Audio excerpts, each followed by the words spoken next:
कृष्ण कृष्ण कृष्ण कृष्ण कृष्ण है कृष्ण कृष्ण कृष्ण कृष्ण कृष्ण कृष्ण कृष्ण हे कृष्ण कृष्ण कृष्ण कृष्ण कृष्ण कृष्ण कृष्ण है कृष्ण कृष्ण कृष्ण कृष्ण कृष्ण कृष्ण रक्ष माम् कृष्ण कृष्ण कृष्ण कृष्ण कृष्ण कृष्ण रक्ष माम् कृष्ण कृष्ण कृष्ण कृष्ण कृष्ण कृष्ण पाहि माम् कृष्ण कृष्ण कृष्ण कृष्ण कृष्ण कृष्ण पाहि माम् राम राघव राम राघव राम राघव रक्ष माम् राम राघव राम राघव राम राघव रक्ष माम् कृष्ण केशव कृष्ण केशव कृष्ण केशव पाहि माम् कृष्ण केशव कृष्ण केशव कृष्ण केशव पाहि माम् श्रीराम रक्ष माम् श्रीकृष्ण पाहि माम् श्रीराम रक्ष माम् श्रीकृष्ण पाहि माम् श्रीराम रक्ष माम् श्रीकृष्ण पाहि माम् श्रीराम रक्ष माम् श्रीकृष्ण पाहि माम् श्रीराम रक्ष माम् श्रीकृष्ण पाहि माम् श्रीराम रक्ष माम् श्रीकृष्ण पाहि माम् हरे कृष्ण थैंक यू माताजी हरे कृष्ण माताजी ಇವತ್ತು ಎಲ್ಲರಿಗೂ ಹರೇ ಕೃಷ್ಣ ಮಾತಾಜಿ. ಕೃಷ್ಣ ದೇವೋತ್ತಮ ಪರಮಪುರುಷ ಅಧ್ಯಾಯ 4 ಕಂಸನ ಹಿಂಸಾಚಾರ. ಸೊ ಈ ಅಧ್ಯಾಯಕ್ಕೆ ಬಂದಿದ್ದೇವೆ ನಾವು. ಸ್ಟಾರ್ಟ್ ಮಾಡೋಣ ಮಾತಾಜಿ. ಹರೇ ಕೃಷ್ಣ. ಓಕೆ ಮಾತಾಜಿ, ಒಂದು ನಿಮಿಷ ಮಾತಾಜಿ, ನಾನು ಸ್ಕ್ರೀನ್ ಹಾಕ್ತೀನಿ.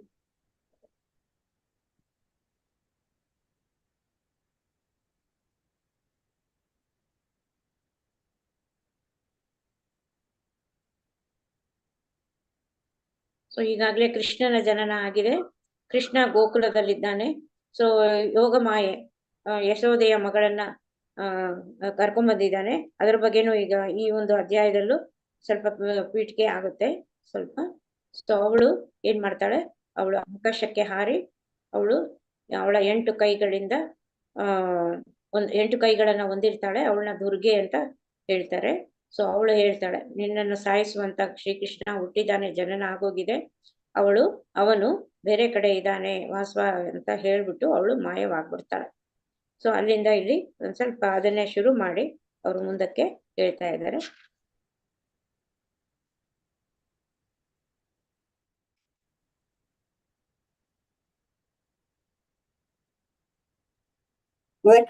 ಮಾತಾಜಿ ಓದಿ. ಹರೇ ಕೃಷ್ಣ ಮಾತಾಜಿ. ಅಧ್ಯಾಯ 4 ಕಂಸನ ಹಿಂಸಾಚಾರ. ವಸುದೇವನು ಎಲ್ಲಾ ಬಾಗಿಲುಗಳನ್ನು ಭದ್ರಪಡಿಸಿದ ನಂತರ ದ್ವಾರಪಾಲಕರು ಎಚ್ಚೆತ್ತರು. ಆಗ ತಾನೇ ಹುಟ್ಟಿದ ಮಗುವಿನ ಅಳು ಅವರಿಗೆ ಕೇಳಿಸಿತು. ಮಗುವಿನ ಜನನದ ಸುದ್ದಿಗಾಗಿ ಕಂಸನು ಕಾಯುತ್ತಿದ್ದನು. ದ್ವಾರಪಾಲಕರು ಕೂಡಲೇ ಹೋಗಿ ಮಗುವಿನ ಜನನವಾಯಿತು ಎಂದು ತಿಳಿಸಿದರು. ಕಂಸನು ಕೂಡಲೇ ಹಾಸಿಗೆಯಿಂದೆದ್ದು ನನ್ನ ಬಾಳಿನ ಕ್ರೂರ ಸಾವು ಈಗ ಹುಟ್ಟಿದೆ ಎಂದು ಉದ್ಗರಿಸಿದ. ಅವನ ಸಾವು ಸಮೀಪವಾಗುತ್ತಿದ್ದರಿಂದ ಕಂಸನ ಮನಸ್ಸು ಗೊಂದಲವಾಯಿತು. ಅವನ ಕೂದಲು ನಿಮಿರಿ ನಿಂತಿತು. ಕೂಡಲೇ ಅವನು ಮಗು ಹುಟ್ಟಿದ ಸ್ಥಳಕ್ಕೆ ಧಾವಿಸಿದ. ತನ್ನ ಅಣ್ಣನು ಬರುತ್ತಿರುವುದನ್ನು ಕಂಡು ದೇವಕಿಯು ಬಹಳ ದೈನ್ಯದಿಂದ ಕಂಸನನ್ನು ಹೀಗೆ ಬೇಡಿಕೊಂಡಳು, ಪ್ರೀತಿಯ ಅಣ್ಣ, ದಯವಿಟ್ಟು ಈ ಹೆಣ್ಣು ಮಗುವನ್ನು ಕೊಲ್ಲಬೇಡ. ಅವಳು ನಿನ್ನ ಮಗನ ಹೆಂಡತಿ ಆಗುತ್ತಾಳೆ ಎಂದು ಭಾಷೆ ಕೊಡುತ್ತೇನೆ. ಆದುದರಿಂದ ಅವಳನ್ನು ಕೊಲ್ಲಬೇಡ. ಯಾವ ಹೆಣ್ಣು ಮಗು ನಿನ್ನನ್ನು ಕೊಲ್ಲಬೇಕೆಂದು ವಿಧಿಸಿಲ್ಲ. ಶಕುನವು ತಿಳಿಸಿದ್ದು ಇದನ್ನೇ. ನಿನ್ನನ್ನು ಕೊಲ್ಲುವುದು ಒಂದು ಗಂಡು ಮಗು. ಆದ್ದರಿಂದ ದಯವಿಟ್ಟು ಅವಳನ್ನು ಕೊಲ್ಲಬೇಡ. ಪ್ರೀತಿಯ ಅಣ್ಣ, ಸೂರ್ಯನಂತೆ ಹೊಳೆಯುತ್ತಿದ್ದ ನನ್ನ ಅನೇಕ ಮಕ್ಕಳನ್ನು ಕೊಂದಿದೆಯೇ, ಅದು ನಿನ್ನ ತಪ್ಪಲ್ಲ. ರಾಕ್ಷಸರಾದ ನಿನ್ನ ಸ್ನೇಹಿತರು ನನ್ನ ಮಕ್ಕಳನ್ನು ಕೊಲ್ಲಲು ನಿನಗೆ ಸಲಹೆ ಮಾಡಿದ್ದಾರೆ. ಈಗ ಈ ಹುಡುಗಿಯನ್ನು ಕ್ಷಮಿಸಬೇಕೆಂದು ನಾನು ಬೇಡುತ್ತೇನೆ. ನನ್ನ ಮಗಳಾಗಿ ಅವಳು ಬದುಕಿಕೊಂಡಿರಲಿ. ಕಂಸನು ಎಷ್ಟು ಕ್ರೂರಿಯಾಗಿದ್ದನೆಂದರೆ ತನ್ನ ತಂಗಿ ದೇವಕಿಯ ಸುಂದರವಾದ ಪ್ರಾರ್ಥನೆಗಳಿಗೆ ಕಿವಿ ಕೊಡಲಿಲ್ಲ. ಅವಳನ್ನು ಗದರಿಸಲು ಆಗ ತಾನೇ ಹುಟ್ಟಿದ ಮಗುವನ್ನು ಬಲಾತ್ಕಾರವಾಗಿ ಅವಳಿಂದ ಕಸಿದುಕೊಂಡು ನಿರ್ದಯವಾಗಿ ಅದನ್ನು ಕಲ್ಲಿನ ಮೇಲೆ ಅಪ್ಪಳಿಸಲು ಪ್ರಯತ್ನಿಸಿದ. ತನ್ನ ಸ್ವಂತ ತಪ್ಪಿಗಾಗಿ ಎಲ್ಲ ಬಾಂಧವ್ಯಗಳನ್ನು ಬಲಿ ಕೊಡಬಲ್ಲ ಕ್ರೂರ ಸೋದರನ ಸ್ಪಷ್ಟ ಉದಾಹರಣೆ ಇದು. ಆದರೆ ಕೂಡಲೇ ಮಗು ಅವನ ಕೈಯಿಂದ ಜಾರಿತು. ಆಕಾಶಕ್ಕೆ ಹೋಗಿ 8 ಕೈಗಳೊಡನೆ ವಿಷ್ಣುವಿನ ತಂಗಿಯಾಗಿ ಕಾಣಿಸಿಕೊಂಡಳು. ಸೊಗಸಾದ ಉಡುಪು, ಪುಷ್ಪಮಾಲೆಗಳು ಮತ್ತು ಆಭರಣಗಳಿಂದ ಅವಳು ಅಲಂಕೃತಳಾಗಿದ್ದಳು. ತನ್ನ ಕೈಗಳಲ್ಲಿ ಬಿಲ್ಲು, ಈಟಿ, ಬಾಣಗಳು, ಗಂಟೆ, ಶಂಖ, ಚಕ್ರ, ಗದೆ ಮತ್ತು ಗುರಾಣಿಗಳನ್ನು ಹಿಡಿದಿದ್ದಳು. ಹರೇ ಕೃಷ್ಣ ಹರೇ ಕೃಷ್ಣ ಮಾತಾಜಿ, ಧನ್ಯವಾದಗಳು. ರೋಹಿಣಿ ಭಟ್ ಮಾತಾಜಿ ಓದಿ. ಹರೇ ಕೃಷ್ಣ ಮಾತಾಜಿ.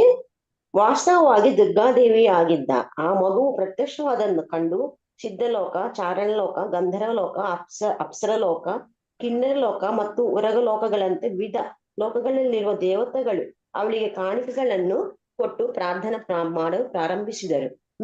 ಮೇಲಿನಿಂದ ದೇವಿಯು ಕಂಸನಿಗೆ ಹೀಗೆ ಹೇಳಿದರು: ನೀಚನೆ, ನೀನು ಹೇಗೆ ನನ್ನನ್ನು ಕೊಲ್ಲಬಲ್ಲೆ? ನಿನ್ನನ್ನು ಕೊಲ್ಲುವ ಮಗುವು ನನಗೆ ಮೊದಲೇ ಹುಟ್ಟಿ ಎಲ್ಲೋ ಬೆಳೆಯುತ್ತಿದ್ದಾನೆ. ಬಡಪಾಯಿ, ನಿನ್ನ ತಂಗಿ ವಿಷಯದಲ್ಲಿ ಕ್ರೂರಿಯಾಗಬೇಡ. ಹೀಗೆ ಕಾಣಿಸಿಕೊಂಡ ಮೇಲೆ ದುರ್ಗಾದೇವಿಗೆ ಪ್ರಪಂಚದ ಬೇರೆ ಬೇರೆ ಭಾಗದಲ್ಲಿ ಬೇರೆ ಬೇರೆ ಹೆಸರುಗಳು ಬಂದವು. ಈ ಮಾತುಗಳನ್ನು ಕೇಳಿ ಕಂಸನು ಭಯದಿಂದ ತತ್ತರಿಸಿ ಹೋದನು. ಮನಸ್ಸು ಕರಗಿ ಕೂಡಲೇ ವಸುದೇವ ಮತ್ತು ದೇವಕಿಯರ ಸರಪಳಿಗಳನ್ನು ಬಿಡುಗಡೆ ಮಾಡಿ ಬಹು ಸೌಜನ್ಯದಿಂದ ಅವರನ್ನು ಮಾತನಾಡಿಸಲು ಪ್ರಾರಂಭಿಸಿದ. ನನ್ನ ಪ್ರೀತಿಯ ತಂಗಿ ಮತ್ತು ಭಾವನವರೇ, ನನ್ನ ಸೋದರಳಿಯಂದರನ್ನೇ ಕೊಂದು ನಾನು ರಾಕ್ಷಸನಂತೆ ವರ್ತಿಸುತ್ತೇನೆ. ನಮ್ಮ ನಿಕಟವಾದ ಬಾಂಧವ್ಯತೆ ಯೋಜನೆಗಳೆಲ್ಲ ಬಿಟ್ಟಿದ್ದೇನೆ. ಈ ನನ್ನ ಕೃತ್ಯಗಳ ಪರಿಮಾಣ ಏನಾಗುತ್ತದೆ ಎಂದು ನನಗೆ ತಿಳಿಯದು. ಪ್ರಾಯಶಃ ಬ್ರಾಹ್ಮಣರನ್ನು ಕೊಂದವರನ್ನು ತಳ್ಳುವ ನರಕಕ್ಕೆ ನನ್ನನ್ನು ಕಳುಹಿಸಬಹುದು. ಆದರೆ ಅಶರೀರವಾಣಿಯು ಹೇಳಿದ ಭವಿಷ್ಯವು ನಿಜವಾಗಲಿಲ್ಲ ಎಂದು ನನಗೆ ಆಶ್ಚರ್ಯವಾಗಿದೆ. ಸುಳ್ಳು ಪ್ರಚಾರವು ಮನುಷ್ಯರ ಸಮಾಜದಲ್ಲಿ ಮಾತ್ರ ಕಾಣುವುದಿಲ್ಲ. ಆಕಾಶ ನಿವಾಸಿಗಳು ಸುಳ್ಳು ಹೇಳುತ್ತಾರೆ ಎಂದು ಈಗ ಗೊತ್ತಾಗುತ್ತಿದೆ. ಆಕಾಶ ನಿವಾಸಿಗಳ ಮಾತುಗಳನ್ನು ಕೇಳಿ ನನ್ನ ತಂಗಿಯ ಇಷ್ಟು ಮಂದಿ ಮಕ್ಕಳನ್ನು ಕೊಂದು ನಾನು ಪಾಪ ಮಾಡಿದ್ದೇನೆ.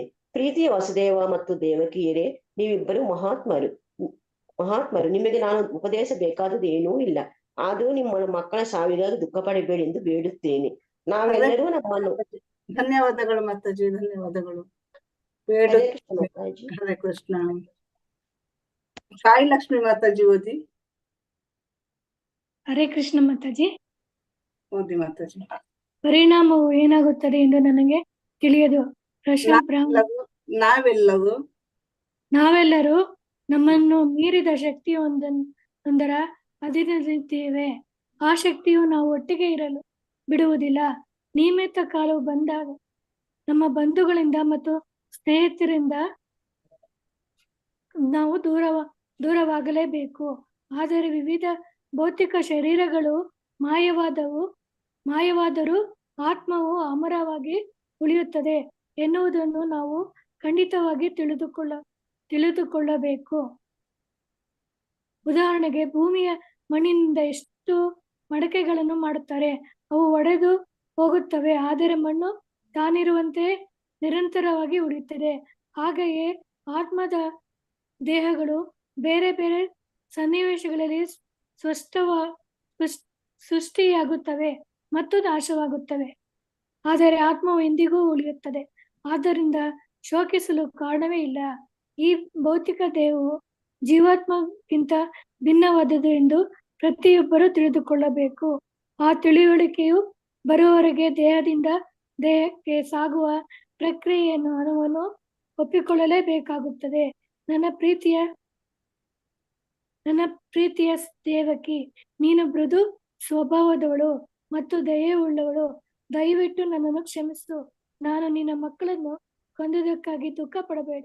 ವಾಸ್ತವವಾಗಿ ಇದನ್ನು ನಾನು ಮಾಡಲಿಲ್ಲ, ಏಕೆಂದರೆ ಇವೆಲ್ಲ ಹಿಂದೆಯೇ ನಿರ್ಧಾರವಾಗಿರುವ ಕಾರ್ಯಗಳು. ಇಷ್ಟವಿಲ್ಲದೆ ಇದ್ದರೂ ಮನುಷ್ಯನು ಆಗಲೇ ನಿರ್ಧಾರವಾಗಿರುವ ಯೋಜನೆಯಂತೆ ನಡೆದುಕೊಳ್ಳಬೇಕಾಗುತ್ತದೆ. ದೇಹವು ಕೊನೆಗೊಂಡಾಗ ಆತ್ಮವು ಸಾಯುತ್ತದೆ ಎಂದು ಜನರು ತಪ್ಪಾಗಿ ಭಾವಿಸುತ್ತಾರೆ. ಇಲ್ಲವೇ ಒಬ್ಬ ಜೀವಿ ಇನ್ನೊಬ್ಬ ಜೀವಿಯನ್ನು ಕೊಲ್ಲುತ್ತಾನೆ ಎಂದು ಭಾವಿಸುತ್ತಾರೆ. ಈ ಎಲ್ಲ ತಪ್ಪು ಭಾವನೆಗಳಿಂದ ಮನುಷ್ಯನು ಭೌತಿಕ ಜೀವನದ ಸ್ಥಿತಿಗಳನ್ನು ಒಪ್ಪಲೇಬೇಕಾಗುತ್ತದೆ. ಎಂದರೆ ಆತ್ಮವು ಅಮರವಾದದ್ದು ಎಂದು ದೃಢವಾದ ನಂಬಿಕೆಯು ಬರುವವರೆಗೆ ಮನುಷ್ಯನು ಕೊಲ್ಲುವ ಮತ್ತು ಕೊಲ್ಲಲ್ಪಡುವ ಯಾತನೆಗೆ ಗುರಿಯಾಗುತ್ತಾನೆ. ನನ್ನ ಪ್ರೀತಿಯ ತಂಗಿ ದೇವಕಿ ಮತ್ತು ಭಾವ ವಸುದೇವ, ನಾನು ನಿಮಗೆ ಮಾಡಿದ ಕ್ರೂರ ಅಪಕಾರಗಳನ್ನು ದಯವಿಟ್ಟು ಕ್ಷಮಿಸಿ. ನನ್ನನ್ನು ಬಹು ನೀಚ ಸ್ವಭಾವ, ನಿಮ್ಮದು ಉತ್ತಮ ಉದಾತ್ತ ಸ್ವಭಾವ. ಆದುದರಿಂದ ನನ್ನ ವಿಷಯದಲ್ಲಿ ಕರುಣೆ ತೋರಿ ಕ್ಷಮಿಸಿ. ಹರೇ ಕೃಷ್ಣ ಮಾತಾಜಿ. ಹರೇ ಕೃಷ್ಣ ಮಾತಾಜಿ. ಧನ್ಯವಾದಗಳು. ಧನ್ಯವಾದಗಳು ಮಾತಾಜಿ, ಧನ್ಯವಾದಗಳು. ಹರೇ ಕೃಷ್ಣ. ಚಿತ್ರಮೋಹಿನಿ ಮಾತಾಜಿ, ನೀವು ಎಕ್ಸ್ಪ್ಲೈನ್ ಮಾಡ್ತೀರಾ ಅಲ್ಲ? ನಾನು ಸ್ವಲ್ಪ ಓದಿಸಲಿ. ಮಾತಾಜಿ ಎಕ್ಸ್ಪ್ಲೈನ್ ಮಾಡ್ಬೋಣ. ಓಕೆ. ಅಧ್ಯಾಯ ಕಂಸನ ಹಿಂಸಾಚಾರ, ಅವನೆಷ್ಟು ಮತ್ತೆ ಹಿಂಸೆ ಮಾಡ್ಲಿಕ್ಕೆ ಶುರು ಮಾಡ್ತಾನೆ ಅಂತ. ಸೊ ವಸುದೇವ ಒಳಗಡೆ ಬರ್ತಾನೆ. ಬಂದ ತಕ್ಷಣನೇ ಆ ಕಾರಾಗೃಹದ ಒಳಗಡೆ ಬಂದ ತಕ್ಷಣ ಏನಾಗುತ್ತೆ, ಬಾಗಿಲುಗಳೆಲ್ಲ ಭದ್ರಪಡಿಸಿದನಂತ ದ್ವಾರಪಾಲಕರಿಗೆ ಎಚ್ಚೆತ್ತಾರೆ. ಅವರೆಲ್ಲ ಮೂರ್ಛೆ ಹೋಗಿರ್ತಾರಲ್ಲ, ಆ ಎಲ್ಲ ಎಚ್ಚೆತ್ಕೊಳ್ತಾರೆ. ಆಮೇಲೆ ಹಾಗೆ ತಾನೇ ಹುಟ್ಟಿದ ಮಗುವಿನ ಅಳು ಅವ್ರಿಗೆ ಕೇಳಿಸುತ್ತೆ. ಅವ್ರೇನ್ ಮಾಡ್ತಾರೆ, ಕೂಡಲೇ ಹೋಗಿ ಕಂಸನಿಗೆ ವಿಷಯ ತಿಳಿಸ್ತಾರೆ ದ್ವಾರಪಾಲಕರೆಲ್ಲ. ಆವಾಗ ನನ್ನ ಬಾಳಿನ ಕ್ರೂರ ಸಾವು ಈಗ ಹುಟ್ಟಿದೆ ಅಂತ ಅನ್ಕೊಂಡು ಉದ್ಧರಿಸ್ಕೊಂಡು ಇದನ್ನ ಸಾಯಿಸ್ಬಿಡ್ಬೇಕು ಅನ್ಕೊಂಡು ಇವನು ಬರ್ತಾನೆ ಕಂಸ ಜೋರಾಗಿ. ಸಾವು ಸಮೀಪವಾಗುತ್ತಿದ್ದರಿಂದ ಕಂಸನ ಮನಸ್ಸು ಗೊಂದಲವಾಗಿತ್ತು. ಅವನೇನ್ ಮಾಡ್ತಾನೆ, ಅವನ ಕೂದಲು ನಿಮಿರಿ ನಿಂತಿತ್ತಂತೆ. ಕೂಡಲೇ ಅವನು ಮಗು ಹುಟ್ಟಿದ ಸ್ಥಳಕ್ಕೆ ಬರ್ತಾನೆ. ತನ್ನ ಅಣ್ಣನು ಬರುತ್ತಿರುವುದನ್ನು ಕಂಡು ದೇವಕಿಯು ಬಹಳ ದೈನ್ಯದಿಂದ ಕಂಸನನ್ನು ಬೇಡ್ಕೊಳ್ತಾಳೆ.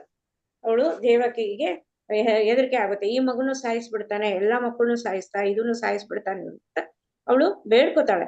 ಪ್ರೀತಿಯ ಅಣ್ಣ, ದಯವಿಟ್ಟು ಈ ಹೆಣ್ಣು ಮಗುವನ್ನು ಕೊಲ್ಲಬೇಡ. ಅವಳು ನಿನ್ನ ಮಗನ ಹೆಂಡತಿ ಆಗ್ತಾಳೆ, ನಿನ್ ಸೊಸೆ ಆಗ್ತಾಳೆ ಎಂದು ಭಾಷೆ ನಾನು ಕೊಡ್ತಾ ಇದ್ದೀನಿ.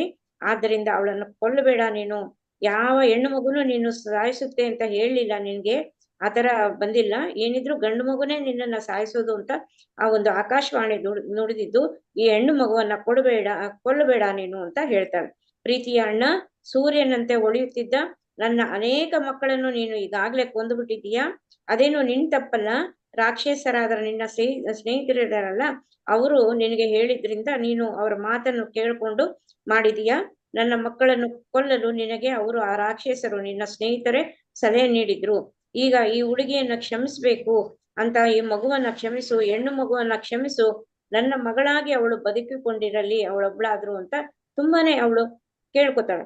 ಸೊ ಕಂಸ ಎಷ್ಟು ಕ್ರೂರಿಯಾಗಿದ್ದ ಅಂತಂದ್ರೆ, ತನ್ನ ತಂಗಿ ದೇವಕಿಯ ಸುಂದರವಾದ ಒಂದು ಪ್ರಾರ್ಥನೆಗೆ ಅವನು ಕಿವಿನೇ ಕೊಡ್ಲಿಲ್ಲ. ಅವಳನ್ನು ಗದರಿಸ್ತಾನೆ. ಗದರಿಸ್ಬಿಟ್ಟು ಏನ್ ಮಾಡ್ತಾನೆ, ಆಗ ತಾನೇ ಹುಟ್ಟಿದ ಆ ಮಗುವನ್ನ ಬಲಾತ್ಕಾರವಾಗಿ ಏನ್ ಮಾಡ್ತಾನೆ, ಅವಳಿಂದ ಕಸಿದ್ಬಿಟ್ಟು ನಿರ್ದಯವಾಗಿ ಅದನ್ನು ಕಲ್ಲಿನ ಮೇಲೆ ಅಪ್ಪಳಿಸೋದಕ್ಕೆ ಅಂತ ಹೋಗ್ತಾನೆ. ಅವಾಗ ಏನಾಗುತ್ತೆ, ತನ್ನ ಸ್ವಂತ ತೃಪ್ತಿಗಾಗಿ ಇಲ್ಲಿ ಉಪಮೆ ಕೊಡ್ತಾ ಇದ್ದಾರೆ. ಸ್ವಂತ ತೃಪ್ತಿಗಾಗಿ ಬಾಂಧವ್ಯಗಳನ್ನು ಬಲಿ ಕೊಡಲು ಕ್ರೂರಿ ಸೋದರನ ಸ್ಪಷ್ಟ ಉದಾಹರಣೆ ಅಂತ ಇದು. ಕೆಲವು ಕ್ರೂರಿಗಳಿರ್ತಾರೆ, ತಮ್ಮ ಸ್ವಂತ ಸಂತೋಷಕ್ಕಾಗಿ ಎಲ್ಲರನ್ನು ಬಲಿ ಕೊಡ್ಲಿಕ್ಕೂ ರೆಡಿ ಇರ್ತಾರೆ. ಅಂತವ್ರು ಇರ್ತಾರೆ ಅಂತ. ಸೊ ವಿಷ್ಣುವಿನ ತಂಗಿಯಾಗಿ ಇವಳು ಕಾಣಿಸ್ಕೊಂಡಿರ್ತಾಳೆ. ಅವಳು ಏನ್ ಮಾಡ್ತಾಳೆ, ಕಂಸನ ಕೈಯಿಂದ, ಕಂಸ ಏನೋ ಕಲ್ಲಿಗೆ ಅಪ್ಪಳಿಸಕ್ ಹೋದಾಗ ಅವನ ಕೈಯಿಂದ ಜಾರ್ಬಿಟ್ಟು ಮೇಲಕ್ಕೆ ಹಾರ್ತಾಳೆ. ಕೂಡಲೇ ಮಗುವು ಅವನ ಕೈಯಿಂದ ಜಾರಿತು ಆಕಾಶಕ್ಕೆ ಹೋಗ್ಬಿಟ್ಟು 8 ಕೈಗಳೊಡನೆ ವಿಷ್ಣುವಿನ ತಂಗಿಯಾಗಿ ಅವಳು ಕಾಣಿಸ್ಕೊತಾಳೆ. ಸೊಗಸಾದ ಉಪ್ಪು, ಪುಷ್ಪಮಾಲೆಗಳು ಮತ್ತು ಆಭರಣಗಳಿಂದ ಕೂಡಿ ಅವಳು ಅಲಂಕೃತಳಾಗಿರ್ತಾಳೆ.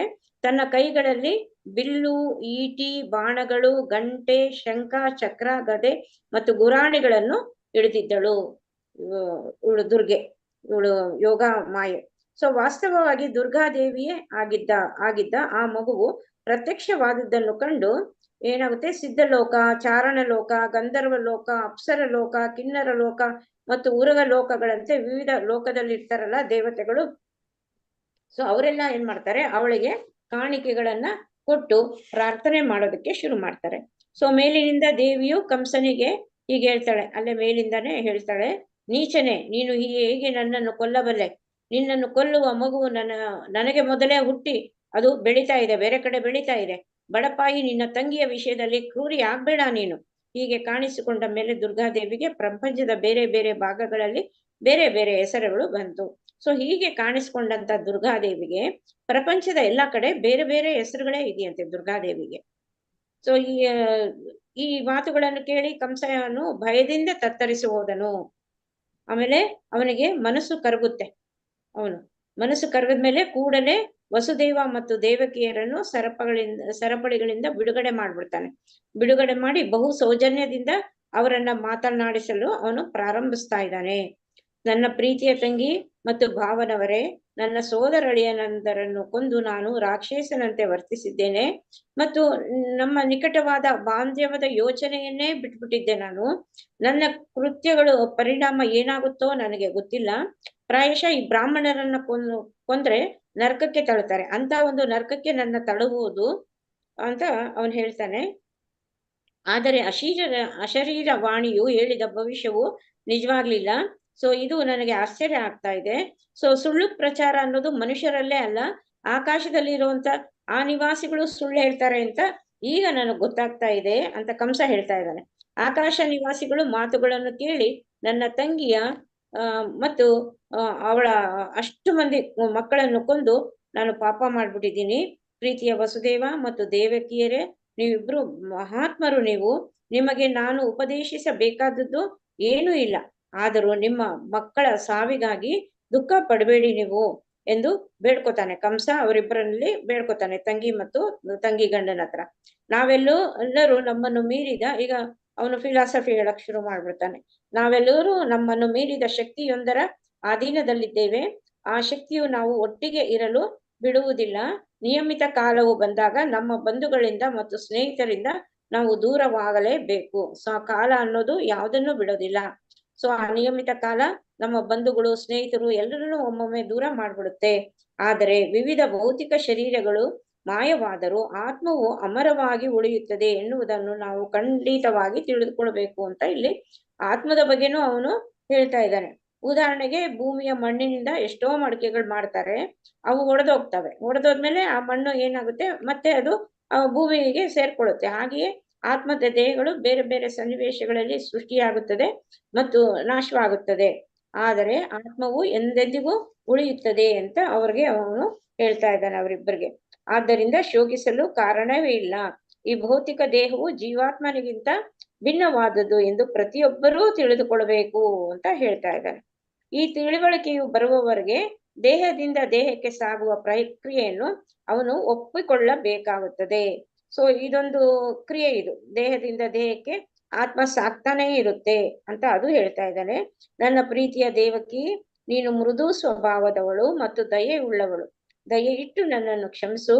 ನಾನು ನಿನ್ನ ಮಕ್ಕಳನ್ನು ಕೊಂದದ್ದಕ್ಕಾಗಿ ದುಃಖ ಪಡಬೇಡ. ವಾಸ್ತವವಾಗಿ ಇದನ್ನು ನಾನು ಮಾಡಲಿಲ್ಲ, ಏಕೆಂದರೆ ಇದೆಲ್ಲ ಹಿಂದೆಯೇ ನಿರ್ಧಾರವಾಗಿರುವ ಕಾರ್ಯಗಳು. ಇಷ್ಟವಿಲ್ಲದೆ ಇದ್ದರೂ ಮನುಷ್ಯನ ಆಗಲೇ ನಿರ್ಧಾರವಾಗಿರುವ ಯೋಜನೆ ಅಂತ ನಡೆದುಕೊಳ್ಳಬೇಕಾಗುತ್ತೆ ಅಂತ ಹೇಳ್ತಾ ಇದ್ದಾನೆ. ನನ್ಗೇನ್ ಇದೆಲ್ಲ ಮಾಡ್ಲಿಕ್ಕೆ ಇಷ್ಟ ಇರ್ಲಿಲ್ಲ, ಆದ್ರೂನು ಇದು ಮಾಡ್ಲೇಬೇಕಾಗ್ ಬಂತು. ಸೊ ಅದು ಕಾಲ ಅನ್ನೋದು ಹಿಂಗ್ ಮಾಡ್ಬಿಡುತ್ತೆ. ನೀನ್ ದುಃಖ ಮಾಡ್ಬೇಡ, ನೀನು ಇದೆಲ್ಲ ಹಿಂದೆನೆ ನಿರ್ಧಾರ ಆಗೋಗಿದೆ, ಹಾಗಾಗಿ ನನ್ನ ಕೈಯಲ್ಲಿ ಇದೆಲ್ಲ ಕೆಲಸನು ಮಾಡಿಸ್ಬಿಡ್ತು ಕಾಲ ಅನ್ನೋದು ಅಂತ ಹೇಳ್ತಾ ಇದ್ದಾನೆ. ದೇಹವು ಕೊನೆಗೊಂಡಾಗ ಆತ್ಮವು ಸಾಯುತ್ತದೆ ಎಂದು ಜನರು ತಪ್ಪಾಗಿ ಭಾವಿಸುತ್ತಾರೆ. ಇಲ್ಲವೇ ಒಬ್ಬ ಜೀವಿಯು ಇನ್ನೊಬ್ಬ ಜೀವಿಯನ್ನು ಕೊಲ್ಲುತ್ತಾನೆ ಎಂದು ಭಾವಿಸುತ್ತಾರೆ. ಈ ಎಲ್ಲಾ ತಪ್ಪು ಭಾವನೆಗಳಿಂದ ಮನುಷ್ಯನು ಭೌತಿಕ ಜೀವನದ ಸ್ಥಿತಿಗಳನ್ನು ಒಪ್ಪಲೇಬೇಕಾಗುತ್ತದೆ. ಎಂದರೆ ಆತ್ಮವು ಅಮರವಾದದ್ದು ಎಂದು ದೃಢವಾದ ನಂಬಿಕೆಯು ಬರುವವರೆಗೂ ಮನುಷ್ಯನು ಕೊಲ್ಲಲ್ಪಡುವ ಯಾತನೆಗೆ ಗುರಿಯಾಗ್ತಾನೆ. ಸೊ ಆತ್ಮ, ದೇಹ ಸಾಯ್ಬೋದು, ಆತ್ಮ ಸಾಯೋದಿಲ್ಲ. ಆತ್ಮಕ್ಕೆ ಅದು ಸಾವು ಅನ್ನೋದೇ ಇರೋದಿಲ್ಲ ಅಂತ ಆತ್ಮದ ಬಗ್ಗೆನೂ ಎಲ್ಲ ಹೇಳ್ತಾ ಇದ್ದಾನೆ. ಈ ಎಲ್ಲಾ ತಪ್ಪು ಭಾವನೆಗಳಿಂದ ಮನುಷ್ಯ ಭೌತಿಕ ಜೀವನದ ಸ್ಥಿತಿಗಳನ್ನ ಏನಿದೆಯೋ ಆ ಸ್ಥಿತಿಯನ್ನ ಒಪ್ಕೊಳ್ಳೇಬೇಕು. ಸೊ ಆತ್ಮ ಅನ್ನೋದು ಅಮರ, ಅದು ದೃಢವಾದ ನಂಬಿಕೆ ಬರೋವರೆಗೂ ಮನುಷ್ಯ ಕೊಲ್ಲಲ್ಪಡುವ ಯಾತನೆಗೆ ಅವನು ಇದನ್ನ ಗುರಿಯಾಗ್ತಾನೆ. ನನ್ನ ಪ್ರೀತಿಯ ತಂಗಿ ದೇವಕಿ ಮತ್ತು ಭಾವ ವಸುದೇವ, ನಾನು ನಿಮಗೆ ಮಾಡಿದ ಕ್ರೂರ ಅಪಕಾರಗಳನ್ನು ದಯವಿಟ್ಟು ಕ್ಷಮಿಸಿ ಅಂತ ಅವರ ಹತ್ರ ಬೇಡ್ಕೊತಾ ಇದ್ದಾನೆ. ನನ್ನದು ಬಹು ನೀಚ ಸ್ವಭಾವ, ನಿಮ್ಮದು ಉದಾತ್ತ ಸ್ವಭಾವ. ಆದುದರಿಂದ ನನ್ನ ವಿಷಯದಲ್ಲಿ ಕರುಣೆ ತೋರಿ ಕ್ಷಮಿಸಿ. ನಾನು ಬಹಳ ನೀಚ, ನೀವು ಬಹಳ ಉತ್ತಮರು. ನೀವು ನನಗೆ ಒಂದು ಕರುಣೆ ತೋರಿ ನನ್ನನ್ನು ಕ್ಷಮಿಸಿ ಅಂತ ಅವರಲ್ಲಿ ಬೇಡ್ಕೊತಾ ಇದ್ದಾನೆ. ಕಂಸನು ತನ್ನ ಭಾವನೆಗೂ ಮತ್ತು ತಂಗಿಗಾಗಿ ಮಾತಾಜಿ ಅಷ್ಟೇ ಆಗುತ್ತೆ ಮಾತಾಜಿ. ಆಯ್ತು ಮಾತಾಜಿ. ಹರೇ ಕೃಷ್ಣ.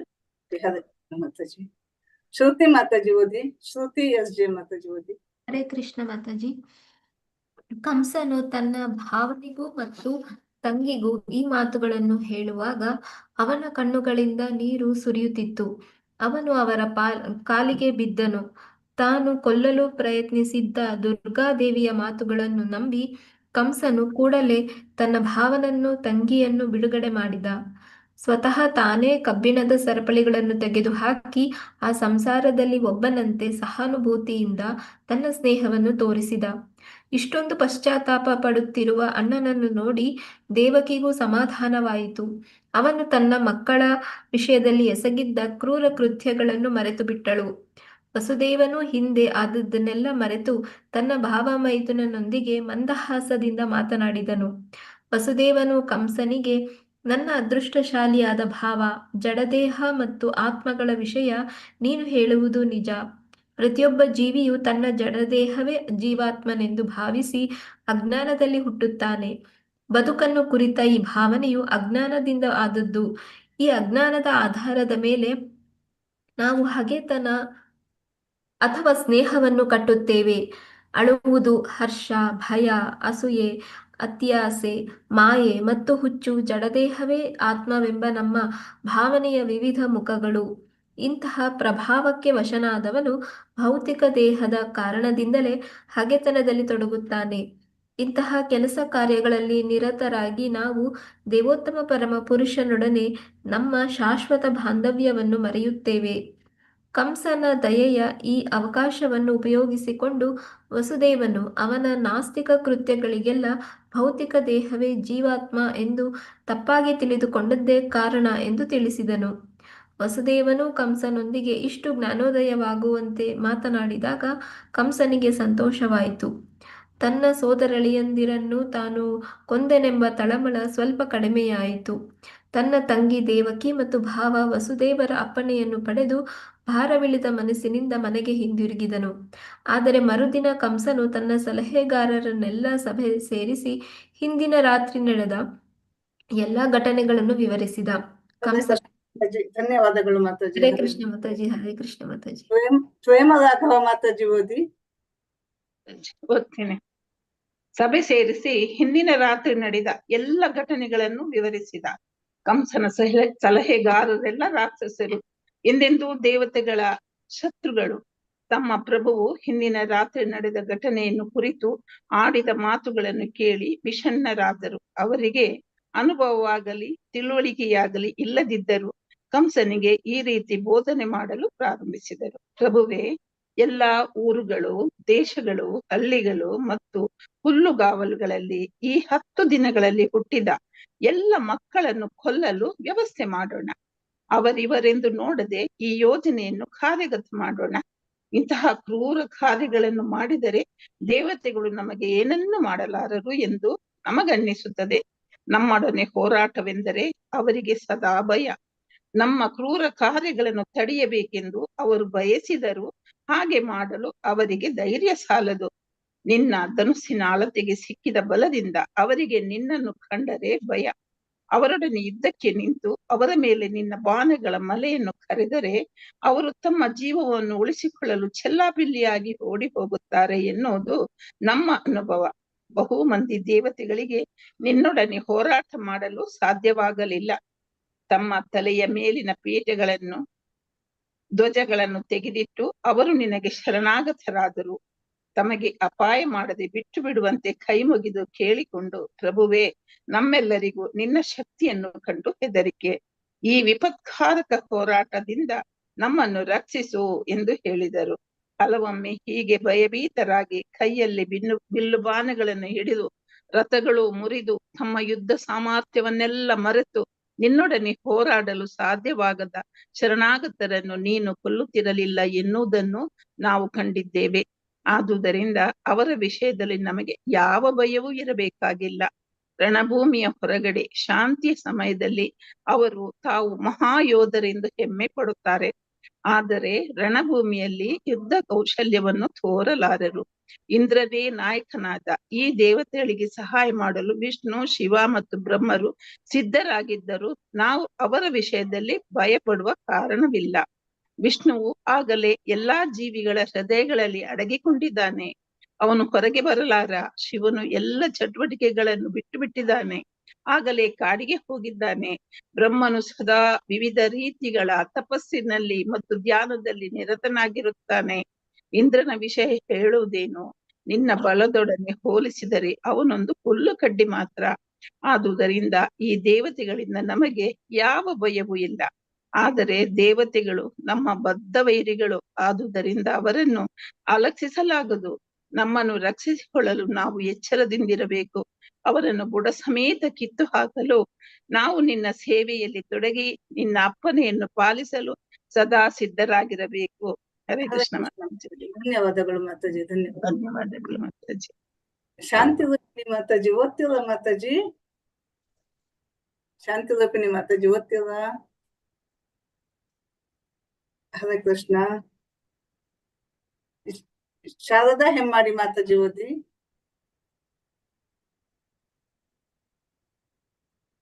ಶಾರದಾ ಹೆಮ್ಮಾಡಿ ಮಾತಾಜಿ. ಅಡ್ಡಿಲ್ಲ, ಓದ್ತೆ. ಇಲ್ಲಿಂದ ಮುಂದುವರಿದ ರಾಕ್ಷಸರು ಅಲ್ಲಿಂದಲ್ಲ? ಹೌದು. ಮುಂದುವರಿದು ರಾಕ್ಷಸರು ಹೀಗೆ ಹೇಳಿದರು: ದೇಹದಲ್ಲಿ ಕಾಯಿಲೆ ಇದ್ದರೆ ಅದನ್ನು ಅಲಕ್ಷ್ಯ ಮಾಡಿದರೆ ಮುಂದೆ ಗುಣಪಡಿಸಲು ಸಾಧ್ಯವೇ ಆಗುವುದಿಲ್ಲ. ಹಾಗೆಯೇ ಮನುಷ್ಯನು ಇಂದ್ರಿಯಗಳನ್ನು ಎಚ್ಚರದಿಂದ ನಿಯಂತ್ರಣಗೊಳಿಸದಿದ್ದರೆ ಅವುಗಳನ್ನು ನಿಯಂತ್ರಿಸಲು ಸಾಧ್ಯವೇ ಆಗುವುದಿಲ್ಲ. ಆದುದರಿಂದ ದೇವತೆಗಳು ನಾವು ಮಣಿಸಲು ಸಾಧ್ಯವಾಗದಷ್ಟು ಶಕ್ತಿವಂತರಾಗುವ ಮೊದಲೇ ನಾವು ಎಚ್ಚರದಿಂದಿರಬೇಕು. ದೇವತೆಗಳ ಶಕ್ತಿಗೆ ಶ್ರೀ ವಿಷ್ಣುವೇ ಆಧಾರ, ಏಕೆಂದರೆ ಎಲ್ಲ ಧಾರ್ಮಿಕ ತತ್ವಗಳ ಕಟ್ಟಕಡೆಯ ಗುರಿ ಅವನನ್ನು ಪ್ರಸನ್ನಗೊಳಿಸುವುದು.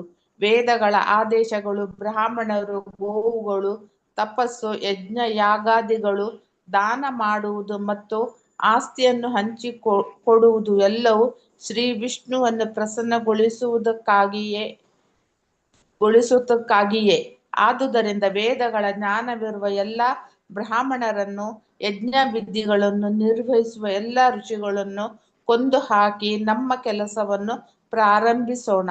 ಯಜ್ಞ ಯಾಗಾದಿಗಳಿಗೆ ಬಹು ಮುಖ್ಯವಾದ ಬೆಣ್ಣೆಯನ್ನು ಕೊಡುವ ಎಲ್ಲ ಗೋವುಗಳನ್ನು ಕೊಂದು ಹಾಕೋಣ. ಈ ಎಲ್ಲರನ್ನು ಕೊಲ್ಲಲು ದಯವಿಟ್ಟು ನಮಗೆ ಅಪ್ಪಣೆಯನ್ನು ನೀಡು.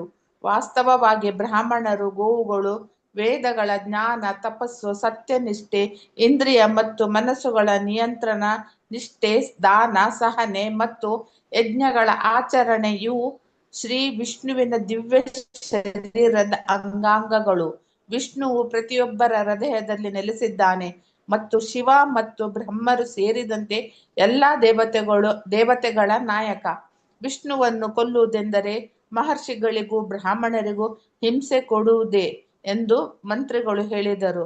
ತನ್ನ ರಾಕ್ಷಸ ಮಂತ್ರಿಗಳು ಈ ರೀತಿ ಸಲಹೆಯನ್ನು ನೀಡಿದಾಗ ಮೊದಲಿನಿಂದಲೂ ಹರೇ ಕೃಷ್ಣ ಮಾತಾಜಿ, ಧನ್ಯವಾದಗಳು ಮಾತಾಜಿ. ಹರೇ ಕೃಷ್ಣ ಮಾತಾಜಿ, ಧನ್ಯವಾದಗಳು.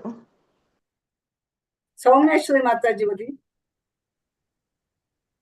ಹರೇ ಕೃಷ್ಣ ಮಾತಾಜಿ. ತನ್ನ ರಾಕ್ಷಸ ಮಂತ್ರಿಗಳು ಈ ರೀತಿ ಸಲಹೆಯನ್ನು ನೀಡಿದಾಗ ಮೊದಲಿನಿಂದಲೂ ಅತ್ಯಂತ ನೀಚನಾಗಿದ್ದ ಕಂಸನು ಸರ್ವಭಕ್ಷಕ ಅನಂತ ಕಾಲದಲ್ಲಿ ಸರಪಳಿಗಳಲ್ಲಿ ಸಿಕ್ಕಿಕೊಂಡು ಬ್ರಾಹ್ಮಣರಿಗೂ ವೈಷ್ಣವರಿಗೂ ಹಿಂಸೆ ಕೊಡಲು ತೀರ್ಮಾನಿಸಿದ. ಎಲ್ಲ ಸಜ್ಜನರನ್ನು ಹಿಂಸಿಸುವಂತೆ ರಾಕ್ಷಸರಿಗೆ ಅಪ್ಪಣೆ ಮಾಡಿ ತನ್ನ ಮನೆಯನ್ನು ಪ್ರವೇಶಿಸಿದನು. ಕಂಸನ ಹಿಂಬಾಲಕರೆಲ್ಲ ರಾಜಸ ಮತ್ತು ತಾಮಸ ಗುಣಗಳಿಗೆ ಒಳಗಾದವರು. ಸಜ್ಜನರೊಂದಿಗೆ ದ್ವೇಷ ಸಾಧಿಸುವುದೊಂದೇ ಅವರ ಕೆಲಸ. ಇಂತಹ ಕಾರ್ಯಗಳು ಆಯಸ್ಸನ್ನು ಕಡಿಮೆ ಮಾಡುತ್ತವೆ. ಈ ಪ್ರಕ್ರಿಯೆಯನ್ನು ಇನ್ನೂ ಚುರುಕುಗೊಳಿಸಿ ತಮಗೆ ಶೀಘ್ರವಾಗಿ ಸಾವು ಬರುವಂತೆ ಅದನ್ನು ಆಹ್ವಾನಿಸಿದರು. ಸಜ್ಜನರನ್ನು ಹಿಂಸಿಸುವುದರ ಪರಿಣಾಮ ಅಕಾಲ ಮೃತ್ಯುವಷ್ಟೇ ಅಲ್ಲ, ಅದು ಎಂತಹ ಹೇಯ ಕೃತ್ಯವೆಂದರೆ ಅದನ್ನು ಮಾಡುವವನು ಕ್ರಮೇಣ ತನ್ನ ಸೌಂದರ್ಯವನ್ನೂ ಯಶಸ್ಸನ್ನೂ ಧಾರ್ಮಿಕ ತತ್ವಗಳನ್ನು ಕಳೆದುಕೊಳ್ಳುತ್ತಾನೆ. ಅವನು ಉನ್ನತ ಲೋಕಗಳಿಗೆ ಏರುವುದಕ್ಕೂ ಅಡ್ಡಿಯಾಗುತ್ತದೆ. ಬಗೆ ಬಗೆಯ ಮಾನಸಿಕ ಭ್ರಮೆಗಳಿಂದ ಪ್ರೇರಿತರಾಗಿ ರಾಕ್ಷಸರು ಎಲ್ಲ ಕಲ್ಯಾಣವನ್ನು ಕುಂಠಿತಗೊಳಿಸುತ್ತಾರೆ. ಭಕ್ತರು ಮತ್ತು ಬ್ರಾಹ್ಮಣರ ಚರಣ ಕಮಲಗಳಿಗೆ ಮಾಡಿದ ಅಪರಾಧವು ದೇವೋತ್ತಮ ಪರಮಪುರುಷನ ಚರಣ ಕಮಲಗಳಲ್ಲಿ ನೀಡಿದ ಅಪರಾಧಕ್ಕಿಂತ ದೊಡ್ಡ ಪಾಪ. ಹೀಗೆ ನಾಸ್ತಿಕರ ನಾಗರಿಕತೆಯು ಎಲ್ಲ ಅನರ್ಥಗಳಿಗೆ ಮೂಲವಾಗುತ್ತದೆ. ಕಂಸನ ಹಿಂಸಾಚಾರ ಎನ್ನುವ 4ನೇ ಅಧ್ಯಾಯದ ಭಕ್ತಿ ವೇದಾಂತ ಭಾವಾರ್ಥವು ಇಲ್ಲಿಗೆ ಮುಗಿಯುತ್ತದೆ. ಧನ್ಯವಾದಗಳು ಮಾತಾಜಿ. ಧನ್ಯವಾದಗಳು ಮಾತಾಜಿ. ಮಾತಾಜಿ ಎಕ್ಸ್ಪ್ಲೇನ್ ಮಾಡಿ ಮಾತಾಜಿ. ಸೊ ಕಂಸನು ತನ್ನ ಭಾವನೆಗೆ ಮತ್ತು ತಂಗಿಗೆ ಈ ಎಲ್ಲ ವೇದಾಂತ ಈ ಆತ್ಮದ ಬಗ್ಗೆ ಎಲ್ಲ ಹೇಳ್ತಾ ಇದ್ದಾನೆ. ಈ ಮಾತುಗಳನ್ನು ಹೇಳುವಾಗ ಅವನ ಕಣ್ಣುಗಳಿಂದ ನೀರನ್ನು ಸುರಿತಾ ಇತ್ತಂತೆ, ಕಂಸನ ಕಣ್ಣುಗಳಿಂದ. ಅವನು ಅವರ ಕಾಲಿಗೆ ಬೀಳ್ತಾನೆ. ತಂಗಿ ಕಾಲು ಮತ್ತು ತಂಗಿ ಯಜಮಾನರು ದೇವಕಿ ಮತ್ತು ಇವನಿಗೆ ವಸುದೇವನ ಕಾಲಿಗೆ ಬೀಳ್ತಾರೆ. ತಾನು ಕೊಲ್ಲಲು ಪ್ರಯತ್ನಿಸಿದ್ದ ದುರ್ಗಾದೇವಿಯ ಮಾತುಗಳನ್ನು ನಂಬಿ ಕಂಸನು ಕೂಡಲೇ ತನ್ನ ಭಾವನನ್ನು ತಂಗಿಯನ್ನು ಬಿಡುಗಡೆ ಮಾಡಿದ. ಸ್ವತಃ ತಾನೇ ಕಬ್ಬಿಣದ ಸರಪಣಿಗಳನ್ನು ತೆಗೆದುಹಾಕಿ ಆ ಸಂಸಾರದಲ್ಲಿ ಒಬ್ಬನಂತೆ ಸಹಾನುಭೂತಿಯಿಂದ ತನ್ನ ಸ್ನೇಹವನ್ನು ತೋರಿಸಿದ. ಸೊ ದುರ್ಗಾದೇವಿ ಮಾತು ಕೇಳಿ ಅವನು ನಂಬದ. ದುರ್ಗಾದೇವಿ ಮಾತನ್ನ ಕೇಳಿ ನಂಬದ. ಮತ್ತೆ ಕೂಡಲೇ ಅವನಿಗೆ ಹೆದರಿಕೆನೂ ಆಯ್ತು. ಅವನೇನ್ ಮಾಡ್ದ, ತಂಗಿ ಹತ್ರನು ಮತ್ತು ಭಾವನ ಹತ್ರ ಕ್ಷಮೆ ಕೇಳಿ ಅವರ ಕಾಲಿಗೆ ಬೀಳ್ತಾನೆ. ಆಮೇಲೆ ಸಹಾನುಭೂತಿಯಿಂದ ಅವರ ಸ್ನೇಹವನ್ನ ಕೇಳ್ತಾನೆ. ಇಷ್ಟೊಂದು ಪಶ್ಚಾತ್ತಾಪ ಪಡುತ್ತಿರುವ ಅಣ್ಣನನ್ನು ನೋಡಿ ದೇವಕಿಗೂ ಸಮಾಧಾನ ಆಯ್ತು. ಅವನು ತನ್ನ ಮಕ್ಕಳ ವಿಷಯದಲ್ಲಿ ಎಸಗಿದ ಕ್ರೂರವಾದ ಕೃತ್ಯಗಳನ್ನು ಅವಳು ಮರೆತು ಹೋಗ್ತಾಳೆ. ವಸುದೇವನು ಹಿಂದೆ ಆದದ್ದನ್ನೆಲ್ಲ ಮರೆತು ಅವನು ತನ್ನ ಭಾವ ಮೈದುನನೊಂದಿಗೆ ಮಂದಹಾಸದಿಂದ ಮಾತಾಡ್ತಾನೆ. ವಸುದೇವನು ಕಂಸನಿಗೆ ಹೇಳ್ತಾನೆ, ನನ್ನ ಅದೃಷ್ಟಶಾಲಿಯಾದ ಭಾವ ಕಂಸನಿಗೆ ಅದೃಷ್ಟಶಾಲಿಯಾದ ಭಾವ, ಜಡದೇಹ ಮತ್ತು ಆತ್ಮಗಳ ವಿಷಯ ನೀನು ಹೇಳುವುದು ನಿಜಾನೇ. ಪ್ರತಿಯೊಬ್ಬ ಜೀವಿಯು ತನ್ನ ದೇಹವೇ ಜೀವಾತ್ಮನೆಂದು ಭಾವಿಸಿರ್ತಾರೆ. ಆಮೇಲೆ ಅಜ್ಞಾನದಲ್ಲಿ ಹುಟ್ಟಿದ್ದಾನೆ. ಬದುಕನ್ನು ಕುರಿತು ಈ ಭಾವನೆಯು ಅಜ್ಞಾನದಿಂದ ಆದದ್ದು. ಸೊ ಈ ಅಜ್ಞಾನದ ಆಧಾರದ ಮೇಲೆ ನಾವು ಹಗೆತನ ಅಥವಾ ಸ್ನೇಹವನ್ನ ಕಟ್ತೇವೆ ನಾವು. ಸೊ ಪ್ರತಿಯೊಬ್ರು ಏನ್ ಅನ್ಕೊಂಡಿದ್ದಾರೆ, ಈ ಜಡ ದೇಹನೇ ಜೀವಾತ್ಮ ಅನ್ಕೊಂಡು ಭಾವಿಸ್ಕೊಂಡು ಆ ಅಜ್ಞಾನದಲ್ಲೇ ಹುಟ್ಟತಾನವನು. ಸೊ ಬದುಕನ್ನ ಕುರಿತು ನಾವು ಈ ಭಾವನೆಯು ಅಜ್ಞಾನದಿಂದ ಆದದ್ದು. ಈ ಅಜ್ಞಾನದ ಆಧಾರದ ಮೇಲೆ ನಾವು ಹಗೆತನ ಮತ್ತು ಸ್ನೇಹಿತ ಇದೆಲ್ಲವನ್ನು ನಾವು ಸಾಧನೆ ಮಾಡಕ್ ಹೋಗ್ತೀವಿ. ಇದೆಲ್ಲ ಕಟ್ಟುತ್ತೇವೆ ನಾವು. ಸೊ ಅಳುವುದು, ಹರ್ಷ, ಭಯ, ಅಸೂಯೆ, ಅತ್ಯಾಸೆ, ಮಾಯೆ ಮತ್ತು ಹುಚ್ಚು ಜಡದೇಹವೇ ಆತ್ಮವೆಂಬ ನಮ್ಮ ಭಾವನೆಯ ವಿವಿಧ ಮುಖಗಳು. ಸೊ ನಮ್ಮ ಹುಚ್ಚುತನ ಏನು ಅಂತಂದ್ರೆ ಜಡದೇನ ಆತ್ಮ ಅನ್ಕೊಂಡು ನಾವು ಭಾವಿಸ್ಕೊಂಡಿರ್ತೀವಿ. ಆಮೇಲೆ ನಾವು ಹರ್ಷ, ಭಯ, ಅಸೂಯೆ, ಅತ್ಯಾಸೆ, ಮಾಯೆ ಇದೆಲ್ಲನ್ನು ನಾವು ವ್ಯಕ್ತಪಡಿಸ್ತೇವೆ. ಇಂತಹ ಪ್ರಭಾವಕ್ಕೆ ವಶನಾದವನು ಭೌತಿಕ ದೇಹದ ಕಾರಣದಿಂದಲೇ ಹಗೆತನದಲ್ಲಿ ತೊಡಗುತ್ತಾನೆ. ಸೊ ಹಿಂಗೆ ನಾವು ಭೌತಿಕ ದೇಹದ ಒಂದು ಕಾರಣದಿಂದಲೇ ನಾವು ಹಗೆತನ ಎಲ್ಲ ಮಾಡೋದು. ಈ ದೇಹನೇ ಪರ್ಮನೆಂಟ್ ಅನ್ಕೊಂಡು ನಾವು ಹಗೆತನ ಇದೆಲ್ಲ ಮಾಡಕ್ ಹೋಗ್ತೀವಿ. ಇಂತಹ ಕೆಲಸ ಕಾರ್ಯಗಳಲ್ಲಿ ನಿರತರಾಗಿ ನಾವು ದೇವೋತ್ತಮ ಪರಮ ಪುರುಷನೊಡನೆ ನಮ್ಮ ಶಾಶ್ವತ ಬಾಂಧವ್ಯವನ್ನು ಮರಿತಾ ಇದ್ದೀವಿ. ಸೊ ಈ ಒಂದು ಹಗೆತನ ಈ ಭೌತಿಕ ದೇಹಕ್ಕೆ ನಾವು ಅಂಟ್ಕೊಂಡ್ಬಿಟ್ಟಿರ್ತೀವಿ. ಹಾಗಾಗಿ ನಾವೇನ್ ಮಾಡ್ತೀವಿ, ನಾವು ಪರಮ ಪುರುಷನ ಒಂದು ದೇವೋತ್ತಮ ಪರಮ ಪುರುಷನೊಡನೆ ನಮ್ಮ ಒಂದು ಶಾಶ್ವತ ಬಾಂಧವ್ಯ ಇದೆ. ಆ ಬಾಂಧವ್ಯವನ್ನೇ ನಾವು ಮರ್ತೋಗ್ತೀವಿ. ಈ ಐಕ ಪ್ರಪಂಚನೇ ಇದೇ ಪರ್ಮನೆಂಟ್ ಅನ್ಕೊಂಡು ತಿಳ್ಕೊಂಡ್ಬಿಡ್ತೀವಿ ಅಂತ ಹೇಳ್ತಾ ಇದ್ದಾನೆ. ಸೊ ಕಂಸನ ದಯೆಯ ಈ ಅವಕಾಶವನ್ನು ಉಪಯೋಗಿಸಿಕೊಂಡು ವಸುದೇವ ಏನ್ ಮಾಡ್ತಾನೆ, ಅವನು ನಾಸ್ತಿಕ ಕೃತ್ಯಗಳಿಗೆಲ್ಲ ಭೌತಿಕ ದೇಹವೇ ಜೀವಾತ್ಮ ಎಂದು ತಪ್ಪಾಗಿ ತಿಳಿದುಕೊಂಡಿದ್ದೇ ಕಾರಣ ಎಂದು ತಿಳಿಸಿದನು.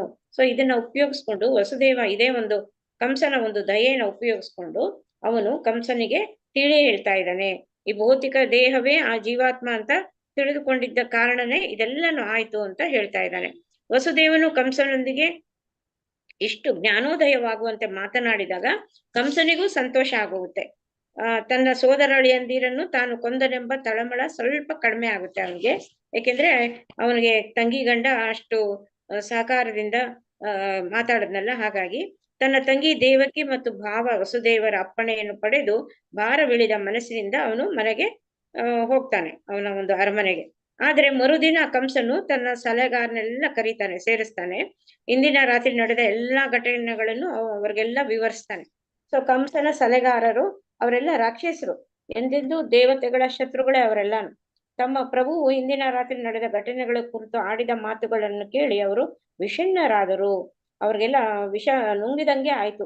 ಅವರು ರಾಕ್ಷಸರಿಗೆಲ್ಲ ಅವರಿಗೆ ಅನುಭವ ಆಗಲಿ ತಿಳುವಳಿಕೆ ಆಗಲಿ ಇಲ್ಲದಿದ್ದರೂ ಕಂಸನಿಗೆ ಈ ರೀತಿ ಬೋಧನೆ ಮಾಡಲು ಅವರು ಪ್ರಾರಂಭಿಸಿದ್ರು.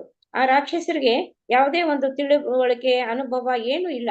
ಆದ್ರೂ ಕಂಸನಿಗೆ ಅವರು ಈ ರೀತಿ ಬೋಧನೆ ಮಾಡ್ಲಿಕ್ಕೆ ಶುರು ಮಾಡ್ತಾರೆ. ಸೊ ಕಂಸ ಯಾರು ಏನ್ ಹೇಳಿದ್ರು ಅವನು ಕೇಳೋ ಅಂತವನು, ಅವನ ಒಂದು ಸ್ವಭಾವನೇ ಹಾಗೆ. ಸೊ ಪ್ರಭುವೇ ಎಲ್ಲಾ ಊರುಗಳು, ದೇಶಗಳು, ಹಳ್ಳಿಗಳು ಮತ್ತು ಹುಲ್ಲುಗಾವಲುಗಳಲ್ಲಿ ಈ 10 ದಿನಗಳಲ್ಲಿ ಹುಟ್ಟಿದ ಎಲ್ಲಾ ಮಕ್ಕಳನ್ನು ಕೊಲ್ಲಲು ವ್ಯವಸ್ಥೆ ಮಾಡೋಣ. ಅವರಿವರೆಂದು ನೋಡದೆ ಈ ಯೋಜನೆಯನ್ನು ಕಾರ್ಯಗತ ಮಾಡೋಣ ಅಂತ ಹೇಳ್ತಾ ಇದ್ದಾರೆ. ಅಂದ್ರೆ ಅವರೇನು ಪ್ಲಾನಿಂಗ್ ಕೊಡ್ತಾರೆ ಅಂತಂದ್ರೆ, ಅವನು ಕೃಷ್ಣ ಎಲ್ಲೋ ಹುಟ್ಟಿದ್ದಾನೆ ಅಂತ ಯೋಗ ಮಾಯೆ ದುರ್ಗಾದೇವಿ ಹೇಳ್ಬಿಟ್ಟು ಹೋದ್ಲಲ್ಲ, ಬೆಳಿತಾ ಇದ್ದಾನೆ ಅಂತ. ಸೊ ಹಾಗಾಗಿ ಅವ್ರೇನ್ ಮಾಡ್ತಾರೆ, ಈ ರಾಕ್ಷಸರೆಲ್ಲ ಕಂಸನಿಗೆ ಐಡಿಯಾ ಕೊಡ್ತಾ ಇದ್ದಾರೆ. ಸುತ್ತಮುತ್ತ ಎಲ್ಲಾ ಹಳ್ಳಿಗಳು, ದೇಶಗಳು, ಹುಲ್ಲುಗಾವಲು ಎಲ್ಲಾ ಕಡೆನೂ ಈ 10 ದಿನಗಳಲ್ಲಿ ಹುಟ್ಟಿದ ಮಕ್ಕಳನ್ನೆಲ್ಲ ಎಲ್ಲರನ್ನು ಕೊಂದು ಬಿಡೋಣ. ಆವಾಗ ಅದು ಏನಾಗುತ್ತೆ, ಯಾವ್ದೇ ಅವನೆಲ್ಲೇ ಬೆಳಿತಾ ಇರ್ಲಿ ಅವನು ಅವಾಗ ಸಾಯ್ತಾನೆ, ನಮ್ಗೆ ಗುರುತು ಹಿಡಿಯೋದಕ್ಕಾಗಲ್ವಲ್ಲ. ಸೊ ಅದಕ್ಕೆ ಎಲ್ಲಾ ಮಕ್ಕಳನ್ನ, ಸುತ್ತಮುತ್ತ ಇರೋ ಮಕ್ಕಳು ಎಲ್ಲೂ ದೂರ ಹೋಗಿರಲ್ಲ, ಎಲ್ಲರನ್ನು ಸಾಯಿಸ್ಬಿಡೋಣ ಅಂತ ಹೇಳ್ತಾರೆ ಅವರು. ಇಂಥ ಒಂದು ಐಡಿಯಾವನ್ನ ಕೊಡ್ತಾರೆ. ಇಂಥ ಕ್ರೂರ ಕಾರ್ಯಗಳನ್ನು ಮಾಡಿದರೆ ದೇವತೆಗಳು ನಮಗೆ ಏನೇನು ಮಾಡರು. ಇಂಥ ಕ್ರೂರ ಕಾರ್ಯವನ್ನು ನಾವು ಎಸಗಿದ್ದು ನಮ್ಗೆ ದೇವತೆಗಳು ಏನನ್ನು ಮಾಡ್ಲಿಕ್ಕೆ ಆಗೋದಿಲ್ಲ ಅಂತ ಈ ರಾಕ್ಷಸರು ಕಂಸನಿಗೆ ಹೇಳ್ತಾ ಇದ್ದಾರೆ. ನಮ್ಮೊಡನೆ ಹೋರಾಟವೆಂದರೆ ಅವರಿಗೆ ಸದಾ ಭಯ. ನಮ್ಮ ಕ್ರೂರ ಕಾರ್ಯಗಳನ್ನು ತಡೆಯಬೇಕೆಂದು ಅವರು ಬಯಸಿದರು, ಹಾಗೆ ಮಾಡಲು ಅವರಿಗೆ ಧೈರ್ಯ ಸಾಲದು. ಸೊ ಇವರು ರಾಕ್ಷಸರು ಹೇಳ್ತಾ ಇರೋದು, ದೇವತೆಗಳು ನಮ್ಮನ್ನ ಏನು ಮಾಡ್ಕೊಳಕ್ ಸಾಧ್ಯ ಇಲ್ಲ. ಅವರಿಗೆ ನಮ್ಮ ಒಡನೆ ಹೋರಾಟ ಅಂದ್ರೇನೆ ಅವ್ರಿಗೆ ತುಂಬಾ ಭಯಾನೇ. ಅವ್ರಿಗೆ ನಮ್ಮ ಜೊತೆ ಯುದ್ಧ ಮಾಡೋದಕ್ಕೆ ಅವ್ರಿಗೆ ಧೈರ್ಯನೇ ಸಾಲದು ಅಂತ ಇವರು ಮೀಟಿಂಗ್ ಮಾಡ್ತಾ ಇದ್ದಾರೆ. ನಿನ್ನ ಧನಸ್ಸಿನ ಅಳತೆಗೆ ಸಿಕ್ಕಿದ ಬಲದಿಂದಾಗಿ ಅವರಿಗೆ ನಿನ್ನನ್ನು ಕಂಡರೆ ಭಯ. ಸೊ ನಿನ್ನ ಧನಸ್ಸಿನ ಅಳತೆಗೆ ಅವರು ಸಿಕ್ಕಿದ ಒಂದು ಬಲ ಹಿಂದೆ ಆಗಿರುತ್ತೆ. ಅದಕ್ಕೆ ನಿನ್ನನ್ನು ಕಂಡ್ರೆ ತುಂಬಾನೇ ಭಯ ಅವರಿಗೆ, ದೇವತೆಗಳಿಗೆ. ಅವರೊಡನೆ ಯುದ್ಧಕ್ಕೆ ನಿಂತು ಅವರ ಮೇಲೆ ನಿನ್ನ ಬಾಣಗಳ ಮಳೆಯನ್ನು ಕರೆದರೆ ಅವರು ತಮ್ಮ ಜೀವನವನ್ನು ಉಳಿಸಿಕೊಳ್ಳಲು ಚೆಲ್ಲಾಪಿಲ್ಲಿಯಾಗಿ ಓಡುತ್ತಾರೆ ಎನ್ನುವುದು ನಮ್ಮ ಅನುಭವ. ಸೊ ಕಂಸನನ್ನ ಎತ್ಕಡ್ತಾ ಇರೋದು. ಕಂಸ ನಿನ್ನ ಒಂದು ಧನಸ್ಸಿನ ಅಳತೆಗೆ ಸಿಕ್ಕಿದ ಬಲದಿಂದಾಗಿ ನಿನ್ನನ್ನು ಕಂಡ್ರೆ ತುಂಬಾ ಹೆದರ್ತಾರ ಅವರು. ಆಮೇಲೆ ನೀನೇನಾದ್ರೂ ಅವ್ರ ಮುಂದೆ ಯುದ್ಧಕ್ಕೆ ನಿಂತ್ರೆ ಆಮೇಲೆ ಅವರ ಮೇಲೆ ನಿನ್ನ ಬಾಣಗಳು ಮಳೆಯನ್ನೇ ಸುರಿದ್ರೆ ಅವರು ಏನ್ ಮಾಡ್ತಾರೆ, ತಮ್ಮ ದೇವತೆಗಳೆಲ್ಲ ತಮ್ಮ ಜೀವವನ್ನು ಉಳಿಸ್ಕೊಳ್ಳೋದಕ್ಕೆ ಚೆಲ್ಲಾಪಿಲ್ಲಿಯಾಗಿ ಓಡೋಗ್ತಾರೆ. ಸೊ ಎನ್ನುವುದು ನಮ್ಮ ಅನುಭವ. ಸೊ ಬಹುಮಂದಿ ದೇವತೆಗಳಿಗೆ ನಿನ್ನೊಡನೆ ಹೋರಾಟ ಮಾಡಲು ಸಾಧ್ಯವಾಗಲಿಲ್ಲ. ತಮ್ಮ ತಲೆಯ ಮೇಲಿನ ಪೇಟೆಗಳು, ಧ್ವಜಗಳನ್ನು ತೆಗೆದಿಟ್ಟು ಅವರು ನಿನಗೆ ಶರಣಾಗತರಾದರು. ಸೊ ಹಿಂದೆ ಆಗಿರುತ್ತೆ, ಹಿಂದೆ ಇವನು ಎಲ್ಲಾನು ಅವ್ರನ್ನೆಲ್ಲ ದೇವತೆಗಳ ಮೇಲೆಲ್ಲ ಹೋರಾಟ ಮಾಡಿ ಎಲ್ಲ ಮಾಡಿದಾಗ ಅವರು ಎದುರ್ಕೊಂಡೇ ಹೋಗಿರ್ತಾರೆ. ಹಾಗಾಗಿ ಈ ರಾಕ್ಷಸರು ಹೇಳೋದು, ಪೇಟೆಗಳು, ಧ್ವಜಗಳು ಎಲ್ಲವನ್ನು ತೆಗೆದಿಟ್ಟು ಅವರು ನಿನಗೆ ಶರಣಾಗತರಾದರು ಬಹಳ ಹಿಂದೆ. ಸೊ ತಮಗೆ ಅಪಾಯ ಮಾಡದೆ ಬಿಟ್ಟು ಬಿಡುವಂತೆ ಕೈ ಮುಗಿದು ಕೇಳಿಕೊಂಡು, ಪ್ರಭುವೇ, ನಮ್ಮೆಲ್ಲರಿಗೂ ನಿನ್ನ ಶಕ್ತಿಯನ್ನು ಕಂಡು ಹೆದರಿಕೆ, ಈ ವಿಪತ್ಕಾರಕ ಹೋರಾಟದಿಂದ ನಮ್ಮನ್ನು ರಕ್ಷಿಸು ಎಂದು ಹೇಳಿದರು. ದೇವತೆಗಳೆಲ್ಲ ಕೇಳ್ಕೊಂಡಿರ್ತಾರೆ ಅಂತ ರಾಕ್ಷಸರು ಎಲ್ಲ ಜ್ಞಾಪಿಸ್ತಾ ಇದ್ದಾರೆ.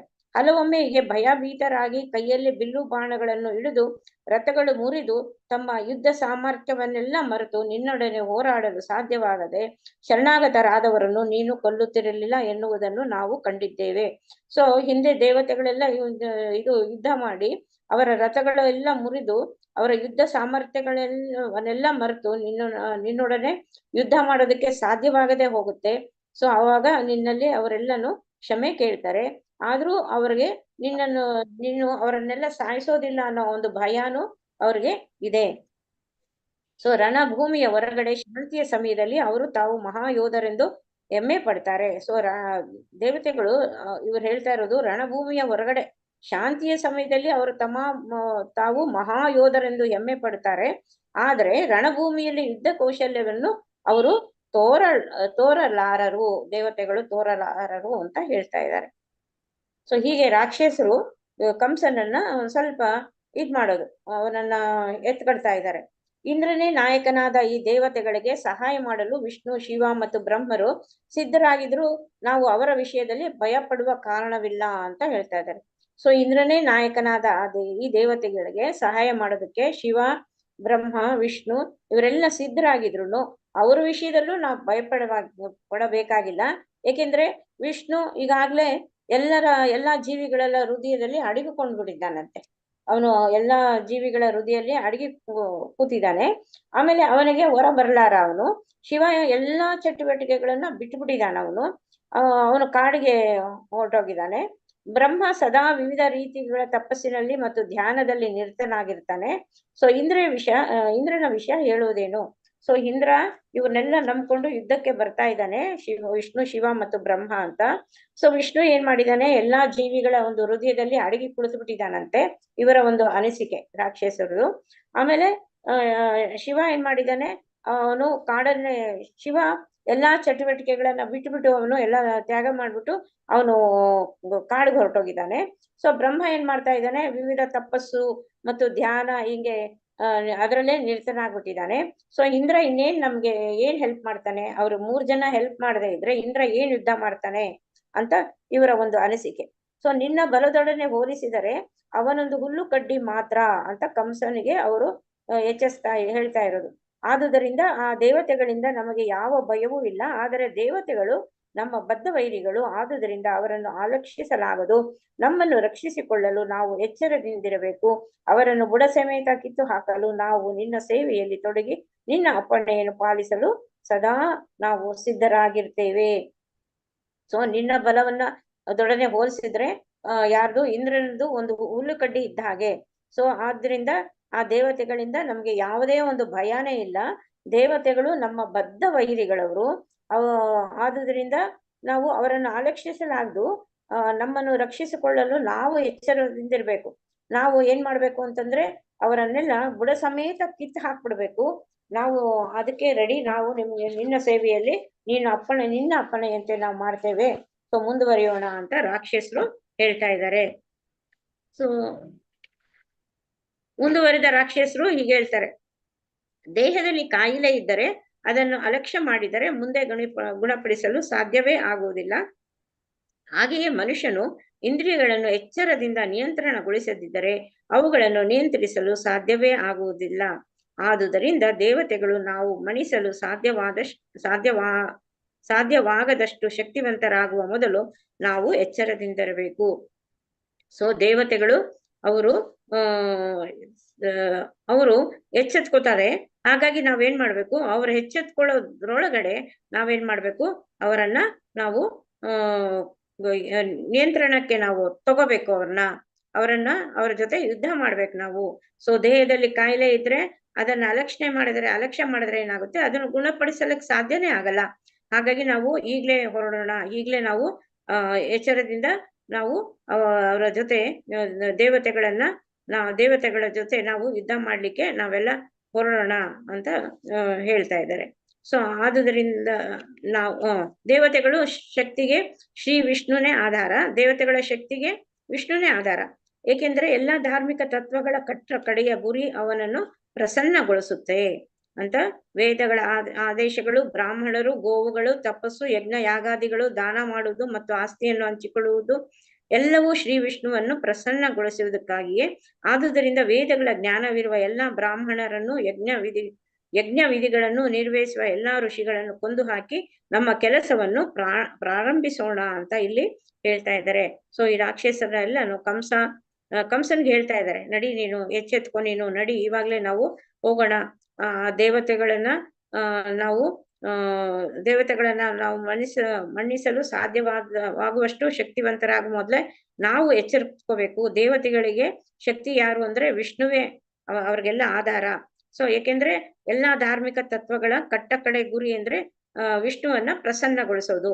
ಸೊ ದೇವತೆಗಳೆಲ್ಲ ಅವನನ್ನ ಪ್ರಸನ್ನಗೊಳಿಸ್ತಾರೆ. ವೇದಗಳ ಆದೇಶಗಳು, ಬ್ರಾಹ್ಮಣರು, ಗೋವುಗಳು, ತಪಸ್ಸು, ಯಜ್ಞ, ಯಾಗಾದಿಗಳು, ದಾನ ಮಾಡುವುದು, ಆಸ್ತಿಯನ್ನು ಹಂಚಿ ಕೊಡುವುದು ಎಲ್ಲವೂ ಶ್ರೀ ವಿಷ್ಣುವನ್ನು ಪ್ರಸನ್ನಗೊಳಿಸೋದಕ್ಕಾಗಿಯೇ ಅವ್ರು ಮಾಡ್ತಾ ಇದ್ದಾರೆ. ಆದುದರಿಂದ ವೇದಗಳ ಜ್ಞಾನವಿರುವ ಎಲ್ಲಾ ಬ್ರಾಹ್ಮಣರನ್ನ, ಯಜ್ಞ ವಿಧಿಗಳನ್ನು ನಿರ್ವಹಿಸುವ ಎಲ್ಲಾ ಋಷಿಗಳನ್ನ ಎಲ್ಲರನ್ನು ಕೊಂದು ಹಾಕ್ಬಿಡೋಣ ನಾವು, ಬ್ರಾಹ್ಮಣರನ್ನ, ಋಷಿಗಳನ್ನ. ಸೊ ಹಾಕಿ ನಮ್ಮ ಕೆಲಸವನ್ನ ಪ್ರಾರಂಭಿಸೋಣ, ನಡೀರಿ. ಯಜ್ಞ ಯಾಗಾದಿಗಳಿಗೆ ಬಹು ಮುಖ್ಯವಾದ ಬೆಣ್ಣೆಯನ್ನು ಕೊಡುವ ಎಲ್ಲಾ ಗೋವುಗಳನ್ನು ಕೊಂದು ಹಾಕೋಣ. ಅವರು ಯಜ್ಞ ಯಾಗಾದಿಗಳನ್ನ ಮಾಡಿ ವಿಷ್ಣುವನ್ನ ಪ್ರಸನ್ನಗೊಳಿಸ್ತಾರಲ್ವಾ, ಹಾಗಾಗಿ ನಾವೇನ್ ಮಾಡೋಣ, ಗೋವುಗಳನ್ನೆಲ್ಲ ಕೊಂದು ಹಾಕ್ಬಿಡೋಣ. ಈ ಎಲ್ಲರನ್ನು ಕೊಲ್ಲಲು ದಯವಿಟ್ಟು ನಮಗೆ ಅಪ್ಪಣೆಯನ್ನು ನೀಡು ಅಂತ ರಾಕ್ಷಸರು ಕಂಸನ ಹತ್ರ ಕೇಳ್ಕೊತಾ ಇದ್ದಾರೆ. ಸೊ ವಾಸ್ತವವಾಗಿ ಬ್ರಾಹ್ಮಣರು, ಗೋವುಗಳು, ವೇದಗಳ ಜ್ಞಾನ, ತಪಸ್ಸು, ಸತ್ಯನಿಷ್ಠೆ, ಇಂದ್ರಿಯ ಮತ್ತು ಮನಸ್ಸುಗಳ ನಿಯಂತ್ರಣ ನಿಷ್ಠೆ, ದಾನ, ಸಹನೆ, ಯಜ್ಞಗಳು, ಆಚರಣೆ ಇವು ಶ್ರೀ ವಿಷ್ಣುವಿನ ದಿವ್ಯ ಶರೀರದ ಅಂಗಾಂಗಗಳು. ಇವೆಲ್ಲನೂ ವಿಷ್ಣುವಿನ ದಿವ್ಯ ಶರೀರ ಅವನ ಒಂದು ಅಂಗಾಂಗಗಳಂತೆ.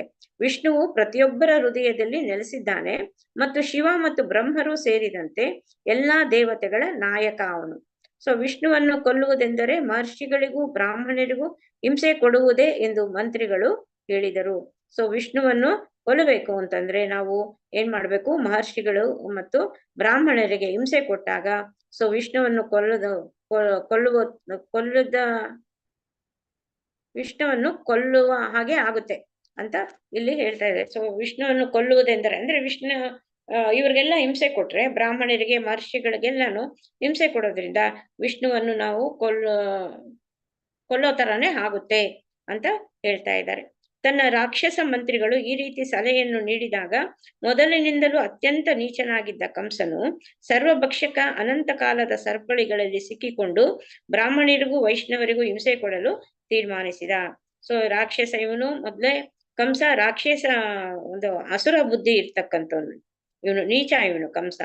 ಸೊ ಇವನೇನ್ ಮಾಡ್ತಾನೆ, ಸರ್ವಭಕ್ಷಕ ಅನಂತ ಕಾಲದ ಸರಪಳಿಗಳಲ್ಲಿ ಅವನು ಸಿಕ್ಕಾಕೊಂಡು ಬ್ರಾಹ್ಮಣರಿಗೆ ವೈಷ್ಣವರಿಗೂ ಹಿಂಸೆ ಕೊಡಲು ತೀರ್ಮಾನಿಸಿದ. ಸೊ ಈ ರೀತಿ ರಾಕ್ಷಸ ಮಂತ್ರಿಗಳ ಈ ಸಲಹೆಯನ್ನು ನೀಡಿದಾಗ ಅವನೇನ್ ಮಾಡ್ತಾನೆ, ಕಂಸ ಮೊದ್ಲೇ ನೀಚ, ಅವನು ಇದನ್ನ ಸರಿ ಮಾಡೋಣ ಅಂತ ಬ್ರಾಹ್ಮಣರಿಗೆ ವೈಷ್ಣವರಿಗೆ ಎಲ್ಲ ಹಿಂಸೆ ಕೊಡಲು ಶುರು ಮಾಡ್ಬಿಡ್ತಾನೆ, ತೀರ್ಮಾನಿಸ್ತಾನೆ. ಎಲ್ಲ ಸಜ್ಜನರನ್ನು ಹಿಂಸಿಸುವಂತೆ ರಾಕ್ಷಸರಿಗೆ ಅಪ್ಪಣೆ ಮಾಡಿ ತನ್ನ ಮನೆಯನ್ನು ಪ್ರವೇಶಿಸಿದ. ಸೊ ಎಲ್ಲಾ ಸಜ್ಜನರನ್ನು ಯಾರ್ಯಾರಿದ್ದಾರೋ ಎಲ್ಲರಿಗೂ ನೀವು ಹಿಂಸೆ ಮಾಡಿ ಅಂತ ರಾಕ್ಷಸರಿಗೆ ಅಪ್ಪಣೆ ಮಾಡ್ಬಿಟ್ಟು ಅವನು ತನ್ನ ಅರಮನೆ ಒಳಗಡೆ ಹೋದ. ಕಂಸನ ಹಿಂಬಾಲಕರೆಲ್ಲ ರಾಜಸ ಮತ್ತು ತಾಮಸ ಗುಣಗಳಿಗೆ ಒಳಗಾದವರು.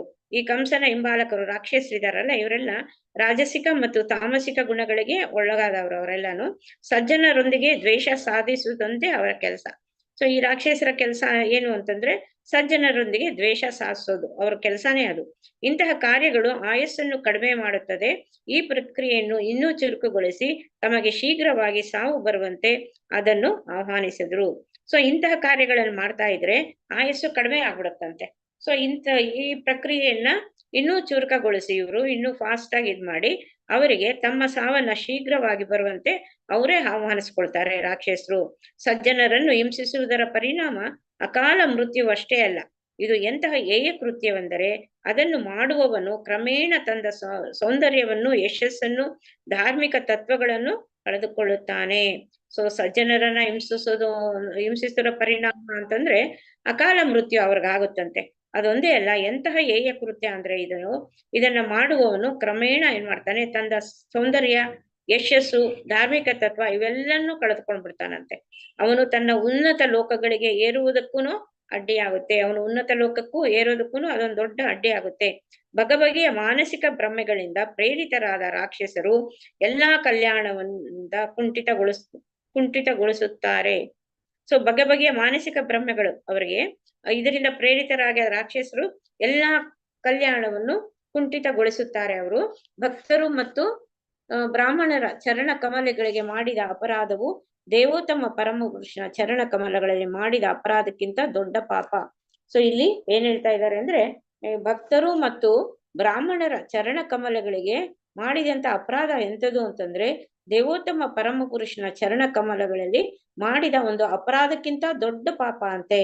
ಸೊ ಹೀಗೆ ನಾಸ್ತಿಕರ ನಾಗರಿಕತೆಯು ಎಲ್ಲ ಅನರ್ಥಗಳಿಗೆ ಮೂಲವಾಗುತ್ತದೆ ಅಂತ ಇಲ್ಲಿ ಹೇಳ್ತಾ ಇದ್ದಾರೆ. ಸೊ ಕಂಸನ ಹಿಂಸಾಚಾರ ಎನ್ನುವ 4ನೇ ಅಧ್ಯಾಯದ ಭಕ್ತಿ ವೇದಾಂತ ಭಾವಾರ್ಥವು ಇಲ್ಲಿಗೆ ಮುಗಿಯಿತು. ಹರೇ ಕೃಷ್ಣ ಕೃಷ್ಣ ಕೃಷ್ಣ ಹರೇ ಹರೇ, ಹರೇ ರಾಮ ರಾಮ ರಾಮ ಹರೇ ಹರೇ. ಹರೇ ಕೃಷ್ಣ ಮಾತಾಜಿ. ಹರೇ ಕೃಷ್ಣ ಮಾತಾಜಿ. 10 ಮಿನಿಟ್ಸ್ ಇದೆ ಮಾತಾಜಿ, 5 ಮಿನಿಟ್ಸ್ ಓದಿಸ್ತೀನಿ, 5 ಮಿನಿಟ್ಸ್ ನೀವು ಎಕ್ಸ್ಪ್ಲೈನ್ ಮಾಡಿ. ಆಯ್ತು, ಹಾಗೆ ಮಾಡಿ. ಉಮಾದೇವಿ ವೆಂಕಟೇಶ್ ಮಾತಾಜಿ ಓದಿ. ಹರೇ ಕೃಷ್ಣ ಮಾತಾಜಿ. ಓದಿ ಮಾತಾಜಿ. ಅಧ್ಯಾಯ 5 ನಂದ ಮತ್ತು ವಸುದೇವರ ಸಮಾಗಮ. ಕೃಷ್ಣನು ವಾಸ್ತವವಾಗಿ ದೇವಕಿ ಮತ್ತು ವಸುದೇವರ ಮಗನಾದರೂ ಕಂಸನು ಕ್ರೂರ ಕಾರ್ಯಗಳಿಂದ ವಸುದೇವನು ಮಗನ ಜನ್ಮದ ಸಂತೋಷವನ್ನು ಅನುಭವಿಸಲು ಸಾಧ್ಯವಾಗಲೇ ಇಲ್ಲ. ಆದರೆ ಕೃಷ್ಣನು ಸಾಕು ತಂದೆಯಾದ ನಂದ ಮಹಾರಾಜನು ಕೃಷ್ಣನ ಜನನವನ್ನು ಉತ್ಸಾಹವಾಗಿ ಆಚರಿಸಿದ. ಯಶೋದೆಯು ಒಂದು ಗಂಡು ಮಗುವನ್ನು ಎತ್ತಳು ಎಂದು ಮರುದಿನ ಪ್ರಕಟಿಸಲಾಯಿತು. ಜನದ ಹಬ್ಬವನ್ನು ಆಚರಿಸಲು ನಂದ ಮಹಾರಾಜನು ವಿದ್ವಾಂಸರಾದ ಜೋಯಿಸರನ್ನು ಬ್ರಾಹ್ಮಣರನ್ನು ಆಹ್ವಾನಿಸಿದನು. ಮಗುವಿನ ಜನನವಾದ ನಂತರ ಜೋಯಿಸರು ಹುಟ್ಟಿದ ಸಮಯದ ಆಧಾರದ ಮೇಲೆ ಅದರ ಮುಂದಿನ ಜೀವನದ ಜಾತಕವನ್ನು ಸಿದ್ಧ ಮಾಡುತ್ತಾರೆ.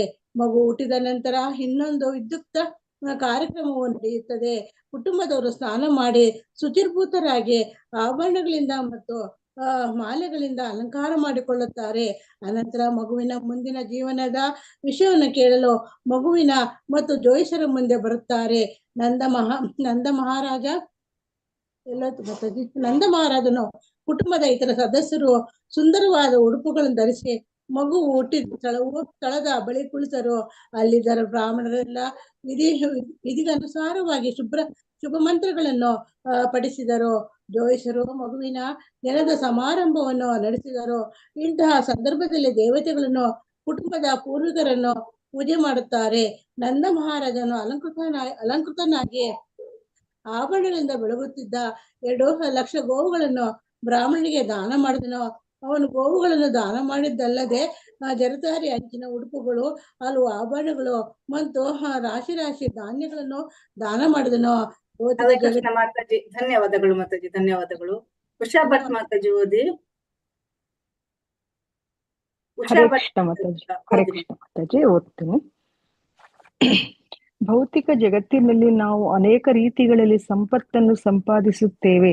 ಆದರೆ ಹಲವೊಮ್ಮೆ ಪ್ರಾಮಾಣಿಕವಲ್ಲದ ಮತ್ತು ಧಾರ್ಮಿಕವಾದ ರೀತಿಗಳಿಂದಲ್ಲ. ಏಕೆಂದರೆ ಸಂಪತ್ತಿನ ಸಂಪಾದನೆಯ ಸ್ವಭಾವವೇ ಹಾಗೆ. ವೇದಗಳ ಆದೇಶಗಳ ಪ್ರಕಾರ ಬ್ರಾಹ್ಮಣರಿಗೆ ಹಸುಗಳನ್ನು ಚಿನ್ನವನ್ನು ದಾನ ಮಾಡುವುದರ ಮೂಲಕ ಇಂತಹ ಸಂಪತ್ತನ್ನು ಪರಿಶುದ್ಧಿಗೊಳಿಸಬೇಕು. ಬ್ರಾಹ್ಮಣರಿಗೆ ಧಾನ್ಯವನ್ನು ಕೊಡುವುದರಿಂದ ನವಜಾತ ಶಿಶುವು ಪರಿಶುದ್ಧವಾಗುತ್ತದೆ. ಈ ಭೌತಿಕ ಜಗತ್ತಿನಲ್ಲಿ ನಾವು ಯಾವಾಗಲೂ ಅಶುದ್ಧ ಸ್ಥಿತಿಯಲ್ಲೇ ಬದುಕುತ್ತಿದ್ದೇವೆ ಎನ್ನುವುದನ್ನು ತಿಳಿದುಕೊಳ್ಳಬೇಕು. ಆದುದರಿಂದ ನಮ್ಮ ಜೀವಿತಾವಧಿಯನ್ನು ಸ್ವತ್ತನ್ನು ನಮ್ಮನ್ನು ಪರಿಶುದ್ಧಗೊಳಿಸಿಕೊಳ್ಳಬೇಕು. ಪ್ರತಿನಿತ್ಯ ಸ್ನಾನ ಮಾಡುವುದರಿಂದ, ದೇಹವನ್ನು ಒಳಗೂ ಹೊರಗೂ ಶುದ್ಧ ಮಾಡುವುದರಿಂದ ಮತ್ತು 10 ಬಗೆಯ ಸಂಸ್ಕಾರಗಳನ್ನು ಅನುಸರಿಸುವುದರ ಮೂಲಕ ಆಯಸ್ಸನ್ನು ಪರಿಶುದ್ಧಗೊಳಿಸಿಕೊಳ್ಳಬೇಕು. ತಪಸ್ಸು, ಭಗವಂತನ ಪೂಜೆ ಮತ್ತು ದಾನಗಳಿಂದ ಸಂಪತ್ತಿನ ಒಡೆತನವನ್ನು ಪರಿಶುದ್ಧಗೊಳಿಸಬಹುದು.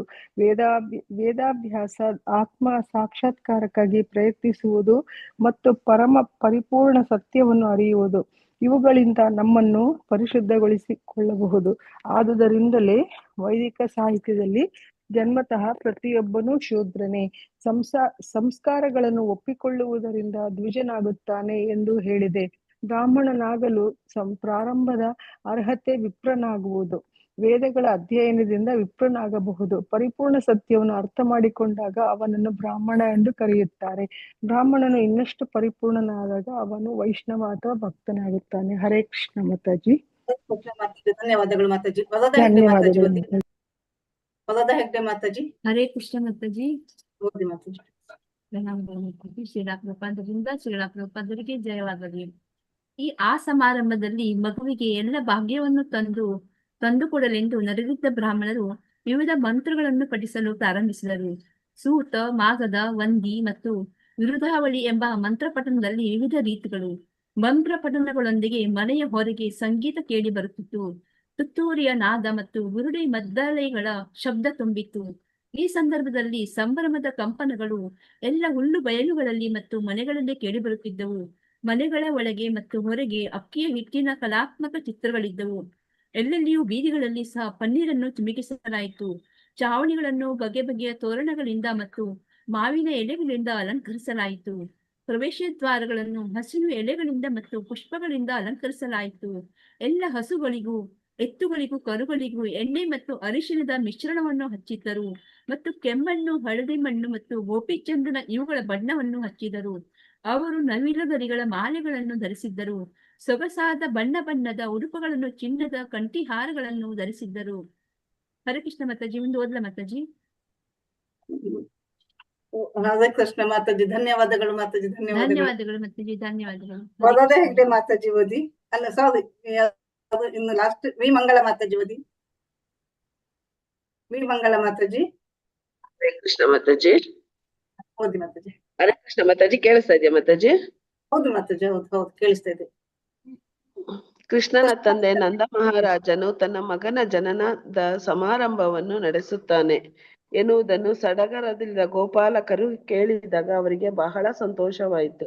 ಬಹು ಬೆಲೆ ಬಾಳುವ ಉಡುಪುಗಳನ್ನು ಧರಿಸಿ ಬಗೆ ಬಗೆಯ ಕರ್ಣಾಭರಣಗಳು ಮತ್ತು ಮಾಲೆಗಳಿಂದ ಸಿಂಗರಿಸಿಕೊಂಡು ತಲೆಗಳ ಮೇಲೆ ದೊಡ್ಡ ಪೇಟಗಳನ್ನಿಟ್ಟುಕೊಂಡರು. ಹೀಗೆ ವೈಭವವಾಗಿ ಅಲಂಕರಿಸಿಕೊಂಡು ಅವರು ಬಗೆ ಬಗೆಯ ಉಡುಗೊರೆಗಳೊಡನೆ ನಂದ ಮಹಾರಾಜನ ಮನೆಯತ್ತ ಹೊರಟರು. ತಾಯಿ ಯಶೋದೆ ಒಂದು ಮಗುವನ್ನು ಎತ್ತಳೆಂದು ಕೇಳಿದಾಗ ಗೊಲ್ಲ ಸ್ತ್ರೀಯರ ಸಂತೋಷವು ಉಕ್ಕಿ ಹರಿಯಿತು. ಅವರು ಬಗೆ ಬಗೆಯ ಬೆಲೆ ಬಾಳುವ ಉಡುಪುಗಳು ಮತ್ತು ಆಭರಣಗಳಿಂದ ಅಲಂಕರಿಸಿಕೊಂಡು ಸುಗಂಧಪೂರಿತ ಪ್ರಸಾದನಗಳನ್ನು ಮೈಗೆ ಹಚ್ಚಿಕೊಂಡರು. ತಾವರೆ ಮೇಲಿನ ಪರಾಗವು ಹೂವಿನ ಮೋಹಕ ಚೆಲುವನ್ನು ತೋರಿಸುವಂತೆ ಗೋಪಿಯರೆಲ್ಲ ತಾವರೆಯಂತ ತಮ್ಮ ಮುಖಗಳಿಗೆ ಕುಂಕುಮವನ್ನು ಹಚ್ಚಿಕೊಂಡರು. ಈ ಸುಂದರ ಗೋಪಿಯರು ಬಗೆ ಬಗೆಯ ಉಡುಗೊರೆಗಳನ್ನು ತೆಗೆದುಕೊಂಡು ಮಹಾರಾಜ ನಂದನ ಮನೆಯನ್ನು ಕೃಷ್ಟವಾಗಿ ತಲುಪಿದರು. ತಮ್ಮ ಭಾರವಾದ ನಿತಂಬಗಳು ಮತ್ತು ಉಬ್ಬಿದ ಸ್ತನಗಳಿಂದ ಗೋಪಿಯರಿಗೆ ನಂದ ಮಹಾರಾಜನ ಮನೆಗೆ ಬೇಗನೆ ನಡೆಯಲು ಸಾಧ್ಯವಾಗಲಿಲ್ಲ. ಆದರೆ ಕೃಷ್ಣನ ವಿಷಯದಲ್ಲಿ ಅವರಿಗಿದ್ದ ಪರಮಾನಂದಮಯವಾದ ಪ್ರೀತಿಯಿಂದ ಅವರು ಸಾಧ್ಯವಾದಷ್ಟು ಬೇಗನೆ ನಡೆದರು. ಅವರ ಕಿವಿಗಳಲ್ಲಿ ಮುತ್ತಿನ ಬೆಂಡೋಲೆಗಳು, ಕೊರಳೊಳಗೆ ಪದಕಗಳು, ಅವರ ತುಟಿಗಳು ಮತ್ತು ಕಣ್ಣುಗಳು ಬಗೆ ಬಗೆಯ ತುಟಿ ಬಣ್ಣಗಳಿಂದ ಮತ್ತು ಕಾಡಿಗೆಗಳಿಂದ ಅಲಂಕೃತವಾಗಿದ್ದವು. ಅವರ ಕೈಗಳಲ್ಲಿ ಸುಂದರವಾದ ಬಂಗಾರದ ಮಾಡ್ಬೇಕು ಮಾತಾಜಿ. ಓದಿ ಮಾತಾಜಿ. ಬಂಗಾರದ ಬಳೆಗಳು, ಕಲ್ಲು ರಸ್ತೆಯಲ್ಲಿ ಆತುರವಾಗಿ ಅವರು ನಡೆಯುವಾಗ ಅವರ ದೇಹಗಳನ್ನು ಅಲಂಕರಿಸಿದ ಹೂಮಾಲೆಗಳು ನೆಲಕ್ಕೆ ಬಿದ್ದವು. ಆಕಾಶದಿಂದ ಪುಷ್ಪವೃಷ್ಟಿಯಾದಂತೆ ಕಂಡಿತು. ಅವರ ಶರೀರಗಳ ಮೇಲಿನ ಆಭರಣಗಳ ಚಲನೆಯಿಂದ ಅವರು ಇನ್ನೂ ಸುಂದರವಾಗಿ ಕಾಣುತ್ತಿದ್ದರು. ಹೀಗೆ ಅವರೆಲ್ಲ ನಂದ ಯಶೋದೆಯರ ಮನೆಯನ್ನು ಸೇರಿದರು. ಮಗುವಿಗೆ ಹೀಗೆ ಆಶೀರ್ವಾದ ಮಾಡಿದರು. ಮುದ್ದು ಮಗುವೆ, ನಮ್ಮನ್ನು ಕಾಪಾಡಲು ಬಹುಕಾಲ ಬದುಕು. ಮಗು ಕೃಷ್ಣನನ್ನು ಹೀಗೆ ಆಶೀರ್ವದಿಸುತ್ತಿರುವಾಗ ಅರಿಶಿನ ಪುಡಿ, ಎಣ್ಣೆ, ಮೊಸರು, ಹಾಲು ಮತ್ತು ನೀರುಗಳನ್ನು ಬೆರೆಸಿದರು. ಈ ಮಿಶ್ರಣವನ್ನು ಮಗುವಿನ ದೇಹದ ಮೇಲೆ ಸಿಂಪಡಿಸಿದಲ್ಲದೆ ಅಲ್ಲಿದ್ದವರ ಮೇಲೂ ಸಿಂಪಡಿಸಿದರು. ಸಂಗೀತ ಪ್ರವೀಣರ ತಂಡಗಳು ವಾದ್ಯಗಳನ್ನು ನುಡಿಸುತ್ತಿದ್ದವು. ಧನ್ಯವಾದಗಳು ಮಾತಾಜಿ. ಈಗ ಎಕ್ಸ್ಪ್ಲೈನ್ ಮಾಡ್ತಿದ ಮಾತಾಜಿ, ಎಲ್ಲ ನೆಕ್ಸ್ಟ್ ಕ್ಲಾಸ್ ಅಲ್ಲಿ ಮಾಡ್ತಿದ ಮಾತಾಜಿ? ಇಲ್ಲ ಮಾತಾಜಿ, ಇನ್ನು 5 ನಿಮಿಷ ಇದೆ. ಓಕೆ ಮಾತಾಜಿ, ಮಾಡಿ. ಸೊ ಇಲ್ಲಿ ನಂದ ಮತ್ತು ವಸುದೇವರ ಸಮಾಗಮ ಅಂತ. ಕೃಷ್ಣನು ವಾಸ್ತವವಾಗಿ ದೇವಕಿ ಮತ್ತು ವಸುದೇವರ ಮಗನಾದರೂ ಕಂಸನ ಈ ಕ್ರೂರ ಕಾರ್ಯಗಳಿಂದ ವಸುದೇವನ ಮಗನ ಜನ್ಮದ ಸಂತೋಷವನ್ನು ಅನುಭವಿಸಲು ಸಾಧ್ಯನೇ ಆಗ್ಲಿಲ್ಲ ಅವ್ರಿಗೆ, ದೇವಕಿ ಮತ್ತು ವಸುದೇವರಿಗೆ. ಸೊ ಇಲ್ಲಿ ಕೃಷ್ಣನ ಸಾಕು ತಂದೆಯಾದ ನಂದ ಮಹಾರಾಜ ಏನ್ ಮಾಡ್ತಾನೆ, ಕೃಷ್ಣನ ಜನನವನ್ನ ಉತ್ಸವವಾಗಿ ತುಂಬಾನೇ ಗ್ರ್ಯಾಂಡ್ ಆಗಿ ಮಾಡ್ತಾನೆ. ಅವ್ರಿಗೆ ಯಶೋದೆಗೆ ಮತ್ತು ನಂದ ಮಹಾರಾಜನ್ಗೆ ಯಶೋದೆ ಒಂದು ಗಂಡು ಮಗುವನ್ನ ಎತ್ತಲು ಅಂತ ಎಲ್ಲರಿಗೂ ಪ್ರಕಟಿಸಲಾಯಿತು. ಅವ್ರಿಗೆ ಬಹಳ ಸಂತೋಷ ಆಯ್ತು, ಗಂಡು ಮಗು ಹುಟ್ಟಿದಾನೆ ಅಂತ. ಸೊ ಹಾಗಾಗಿ ಅವರು ಏನ್ ಮಾಡ್ತಾರೆ, ವಿದ್ವಾಂಸರಾದ ವಿದ್ವಾಂಸರಾದ ಜೋಯಿಸರನ್ನ ಕರೆಸ್ತಾರೆ. ಆ ಜನನದ ಹಬ್ಬವನ್ನ ಆಚರಿಸಕ್ಕೆ ಶುರು ಮಾಡ್ತಾರೆ.